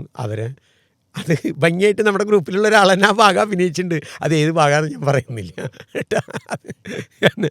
അതെന്താ വെച്ചാൽ എനിക്ക് പകരാൻ വന്ന് അഭിനയിച്ചു എന്നുള്ളൊരു തോന്നൽ എൻ്റെ പ്രിയപ്പെട്ട സുഹൃത്തായ നടന്മാർക്ക് പോലും വരാൻ പാടില്ല. അതുകൊണ്ടാണ്. പിന്നെ പലപ്പോഴും ഞാൻ ഈ ആളുകളുടെ പേരും നമ്പറൊക്കെ കൊടുക്കും. ഇന്ന ആളെ വിളിച്ചോളൂ, ഇന്ന ആൾ ആപ്റ്റാണ് നിങ്ങൾ ഉദ്ദേശിക്കുന്ന ക്യാരക്ടർ. അതൊക്കെ ശരിക്കും വരാറുണ്ട്. ഞാൻ അവരോട് പറയാറില്ല ഞാനാണ് നിങ്ങളെ അറിയിച്ചത് കേട്ടോ. ചില ആളുകൾ പറയും മാഷെന്ന് അവരൊന്ന് വിളിച്ച് പറയും, ഞങ്ങളിങ്ങനെ വിളിക്കുന്നത്. അങ്ങനെ അവർ പറഞ്ഞാൽ മാത്രമാണ് ഞാൻ വിളിച്ച് പറയുള്ളൂ. ഉദാഹരണത്തിന് ഇപ്പോൾ ഒരു സിനിമ ഷൂട്ടിങ് നടക്കുന്നുണ്ട് മൂന്നാറിൽ. അതിലേക്ക് നമ്മുടെ ഗ്രൂപ്പിലുള്ളൊരു പ്രായമായിട്ടുള്ളൊരു വല്യമ്മേനെ ഞാൻ തന്നെയാണ് നിർദ്ദേശിച്ചത്. ഇങ്ങനെ നിർദ്ദേശിച്ച് അവരെ ഫോട്ടോ ഒക്കെ അയച്ചു കൊടുത്തു. അപ്പോൾ അവർക്കത് കിട്ടി. ആദ്യത്തെ ഷൂട്ടിങ് കഴിഞ്ഞ് വന്നു. അവർക്ക് സന്തോഷമായി. കാരണം ഒരു സാധാരണ ഒരു പ്രായം ചെന്നൊരു വല്യമ്മയാണ്. അവർക്ക് കാശും കൊടുത്തു, ബാങ്കിലേക്ക് കാശ് വന്നു മക്കളെന്ന് എല്ലാവരോടും പറഞ്ഞു. എന്നിട്ട് എൻ്റെ ഭാര്യയിൽ മാഷക്ക് എനിക്ക് സിനിമയിൽ അഭിനയിക്കാൻ അവസരം കിട്ടി, മാഷക്ക് സ്വീറ്റ് കൊടുത്തോളാം എന്ന് പറഞ്ഞിട്ട് മിഠായി കൊടുത്തയച്ചു.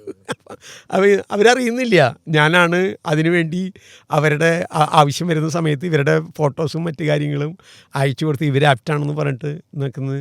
അപ്പോൾ അത് അറിയിക്കേണ്ട കാര്യമില്ല. കാരണം വെച്ച് കഴിഞ്ഞാൽ നമുക്ക് അവിടെ എത്തിക്കില്ല. അങ്ങനെ പണികൾ ധാരാളം ചെയ്യാറുണ്ട് പരസ്യ ഏജൻസികൾ. ഇന്ത്യയിലെ തന്നെ പ്രശസ്തമായിട്ടുള്ള പരസ്യ ഏജൻസികൾ പിന്നലെയും മുംബൈയിൽ നിന്ന് വിളിച്ചിരുന്നു. പലപ്പോഴും നമ്മുടെ ആർട്ടിസ്റ്റുകൾ, ഇപ്പോൾ തിയേറ്ററിലെ ആർട്ടിസ്റ്റുകളൊക്കെ വളരെ കുറച്ച് അത്ഭുതപ്പെടുത്തുന്ന സംഭവങ്ങളൊക്കെ ഉണ്ടായിട്ടുണ്ട്. അതൊരു കൗതുകമുള്ളൊരു കാര്യമാണ്. അപ്പോൾ എത്ര രൂപ എഴുതാം, നമുക്കൊരു 10,000 റുപ്യ മതിയില്ലേ?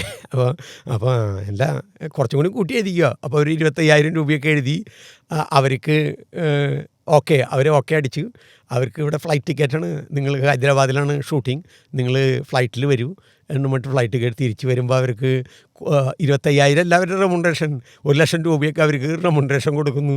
ഇങ്ങനെയൊക്കെയുള്ള അത് നമ്മളുടെ ഈ ഇപ്പോൾ അഡ്വർടൈസ്മെൻറ്റ് ഏജൻസികളും അല്ലെങ്കിൽ നമ്മുടെ കേരളത്തിലെ ഈ ഇപ്പോൾ കലാരംഗത്ത് ഇത്തരത്തിലുള്ള പ്രവർത്തനങ്ങൾക്കുള്ള ഇതിനേക്കാൾ സാമ്പത്തികമായിട്ട് കേരളത്തിന് പുറത്തുള്ള ഏജൻസികൾ കൊടുക്കുന്നുണ്ട്. നമ്മളും അത്ര ആ ഒരു തലത്തിലേക്ക് നമ്മൾ വളർന്നിട്ടില്ല. ഇപ്പോൾ അവരെയും കുറ്റം പറഞ്ഞിട്ട് കാര്യമില്ല. ഇപ്പോൾ വിവിധ ഏജൻസികൾ അവർക്കും അതിനുള്ള റെമുനറേഷനൊന്നും കിട്ടുന്നുണ്ടാവില്ല കേരളത്തിലെ പരസ്യങ്ങൾ ചെയ്യുമ്പോൾ. ഇതിപ്പോൾ മറ്റുള്ളവരെന്ന് പറഞ്ഞാൽ വമ്പൻ കമ്പനികളെയാണ്, കോർപ്പറേറ്റുകളുടെ പരസ്യങ്ങൾ ചെയ്യുന്നതാണ്. ഇപ്പോൾ അവസാനം ഇപ്പോൾ കൊക്കോക്കോളയ്ക്ക് വേണ്ടിയിട്ടാണ്. ഇപ്പോൾ കൊക്കോക്കോളയ്ക്ക് വേണ്ടിയിട്ട് പരസ്യത്തിന് പോകുന്ന ആളെ ഇപ്പോൾ നമ്മൾ 2 പേരെ അയച്ചിട്ടുണ്ട്. കിട്ടില്ല എന്നുള്ളത് അറിയില്ല. അപ്പോൾ അവരുടെ എത്രയായിരിക്കും സ്വാഭാവികമായിട്ടും നല്ലൊരു റെമുനറേഷൻ. പക്ഷെ അത് കേരളത്തിലെ ഒരു തിയേറ്ററിൽ നിൽക്കുന്ന ഒരു നടനെ സംബന്ധിച്ച് അത് അവൻ വിചാരിക്കുന്നതിനേക്കാൾ കൂടുതൽ വലിയ റെമുനറേഷനൊക്കെ ആയിരിക്കും. അപ്പോൾ അങ്ങനെയൊക്കെയുള്ള പല ഏജൻസികളൊക്കെ നമ്മളോട് സംസാരിക്കാറുണ്ട്. അപ്പോൾ നമുക്ക് ആപ്റ്റായിട്ടുള്ള ആളുകൾ അത് കാലത്ത് വിടുന്നു, അത്രയേ ഉള്ളൂ. അത് ഞാൻ ചെയ്യേണ്ട ഒരു ഡ്യൂട്ടിയാണ്. കാരണം എൻ്റെ കൂടെയുള്ളവർക്ക് അവസരങ്ങളുണ്ടാകുമ്പോൾ എനിക്കറിയാവുന്നവർക്ക്, എൻ്റെ കൂടെയുള്ളവർ പോലും അല്ല, എനിക്കറിയാവുന്നവർ, ഞാൻ മറ്റ് സംഘങ്ങളെയും കാണുന്നുണ്ടല്ലോ, അവരെയും കൂടി എൻ്റെ മനസ്സിൻ്റെ പുസ്തകത്തിൽ അവരെയും ഇങ്ങനെ പതിഞ്ഞിരിക്കുന്ന ആളുകളുണ്ടാവും. അപ്പോൾ അവരാണ് ഇതിന് ആപ്റ്റെങ്കിൽ ഞാൻ അവരെ വിടും. അത്രയേ ഉള്ളൂ ഇതിൽ കാര്യം. അതിൽ നമ്മൾ തിരിച്ചൊന്നും പ്രതീക്ഷിക്കുന്നില്ല. അത് എനിക്ക് അർഹതപ്പെട്ടതല്ല. ഈ കമ്മീഷൻ മേടിക്കുന്ന പണി ജീവിതത്തിൽ ഇന്ന് വരെ ഒരു കാര്യത്തിനും അങ്ങനെ ഉണ്ടായിട്ടില്ല. അവര് നമ്മുടെ ഒരു പേര് പോലും അത് അവരറിയുന്നില്ല. അവര് പോലും ചിലപ്പോൾ അറിയുന്നുണ്ടായിരിക്കില്ല. പലരും അങ്ങനെ പറഞ്ഞ് കേട്ടിട്ടുണ്ട്. എന്തായാലും മാഷുടെ ഇഷ്ടപ്പെട്ട വഴികളിലൂടെ ഒരുപാട് വർഷങ്ങളായി, എനിക്ക് തോന്നുന്നു ഇപ്പോൾ ഏതാണ്ട് ഒരു 40-50ഓളം വർഷങ്ങളായിട്ട് ഈ വഴിയിലൂടെ ഇങ്ങനെ യാത്ര ചെയ്തു. വളരെ കുട്ടിക്കാലത്ത് നാടകവുമായി ബന്ധപ്പെട്ട് പ്രവർത്തനം ആരംഭിച്ചതാണ്. ഇപ്പോൾ ഏതാണ്ട് ഒരു അരനൂറ്റാണ്ട് കാലം നമ്മൾ ഈ വഴിയിലൂടെ അങ്ങനെ ഒഴുകിപ്പോയി. നമ്മളെ കൊണ്ട് സാധിക്കാവുന്ന കാര്യങ്ങൾ നാടകത്തിന് വേണ്ടി ചെയ്യാൻ പറ്റിയെന്ന് വിശ്വസിക്കുന്നു. ഈ നാടകയാത്ര, ഈ കലായാത്ര തുടർന്നു കൊണ്ടേയിരിക്കട്ടെ. ഇനിയും ഒരുപാട് തലമുറകളുമായിട്ട്, പ്രത്യേകിച്ചും കുട്ടികളുമായിട്ട് എടുത്തു പറയാൻ കാരണം മാഷ്ട കുട്ടികൾ വരുന്നൊരു കാര്യത്തെക്കുറിച്ച് പറഞ്ഞല്ലോ. ആ. പലപ്പോഴും നമ്മുടെ കുട്ടികൾ വരുന്നത് ചിലപ്പോൾ കുട്ടിയുടെ എന്ന് പറഞ്ഞ അമ്മ അച്ഛൻ കുട്ടിയായിരിക്കുന്ന കാലത്ത് നമ്മളുടെ ഒപ്പം വർക്ക് ചെയ്തിട്ടുള്ളതാണ്. അപ്പോൾ അവർക്ക് അച്ഛനും അമ്മയ്ക്കും അതിൻ്റെ ഒരു എക്സ്പീരിയൻസ് ഉണ്ട്. അപ്പോൾ അച്ഛനും അമ്മയ്ക്കുള്ള എക്സ്പീരിയൻസ് തീർച്ചയായിട്ടും അത് മോശപ്പെട്ടതല്ല എന്നുള്ള അവരുടെ ഒരു തോന്നലാണല്ലോ. അവരുടെ മക്കൾ രംഗചേതനയുടെ ഗണേഷ് മാഷയുടെ ക്യാമ്പിലൂടെ പോകണം. അവരാരും ആ അച്ഛനും അമ്മയൊന്നും നാടകക്കാരായിട്ടൊന്നല്ല, സിനിമക്കാരായിട്ടൊന്നല്ല. അവർ ജീവിതത്തിൻ്റെ വ്യത്യസ്ത മേഖലകളിൽ പണിയെടുക്കുന്നവരാണ്. അപ്പോൾ അങ്ങനെ ഒരു തുടർച്ചയുണ്ട്. ആ തുടർച്ചയും കൂടി നമ്മളുടെ തിയേറ്റർ പ്രവർത്തനത്തിന് കരുത്ത് പകരുന്നുണ്ട്. ഒരു തലമുറകൾ നമ്മളെ തേടി വരുന്നു. അത് കാണാനും അനുഭവിക്കാനും സാധിക്കുക എന്നുള്ളത് ജീവിതത്തിലെ ഏറ്റവും വലിയ സന്തോഷങ്ങളിലൊന്നാണ്. അപ്പോൾ ഇനിയും ഈ യാത്ര തുടർന്നുകൊണ്ടേയിരിക്കട്ടെ. പലതരം നാടക കാലങ്ങളിലൂടെ അത് ഒഴുകിക്കൊണ്ടേയിരിക്കട്ടെ. പുതിയ തലമുറകളെ പരിചയപ്പെടാനും അവരെ നാടകത്തിലേക്ക് നയിക്കാനും ഒക്കെ സാധിക്കട്ടെ. എല്ലാ ആശംസകളും. നന്ദി. ഈ നാടകം എന്ന് പറയുന്നത് അത്ര വലിയ സംഭവമൊന്നുമല്ല. നാടകത്തിലില്ലാത്ത ആരുമില്ല. പ്രത്യേകിച്ച് എന്നെ പോലെയുള്ളൊരു തലമുറ എല്ലാവരും നാടകത്തിലൂടെ വന്നിട്ടുള്ളവരായിരിക്കും. അത് ഒരിക്കലും ആളുകൾക്ക് പ്രിയപ്പെട്ടതാണെങ്കിലും മീഡിയാസിന് ഒട്ടും പ്രിയപ്പെട്ടൊരു ഇടമൊന്നല്ല. അപ്പോൾ പ്രത്യേകിച്ച് എന്നെ പോലുള്ള ഒരാളെന്ന് പറയുന്നത് അരികുവൽക്കരിക്കപ്പെട്ട വഴികളിലൂടെ നടന്നിട്ടുള്ള ഒരാളും കൂടിയാണ്. അത്തരം ആളുകളെ ചേർത്ത് പിടിച്ചിട്ട് ഒരിക്കലും ഏറ്റവും മികച്ച ആളുകളെ കൊണ്ട് നടക്കുന്ന ആളുമല്ല.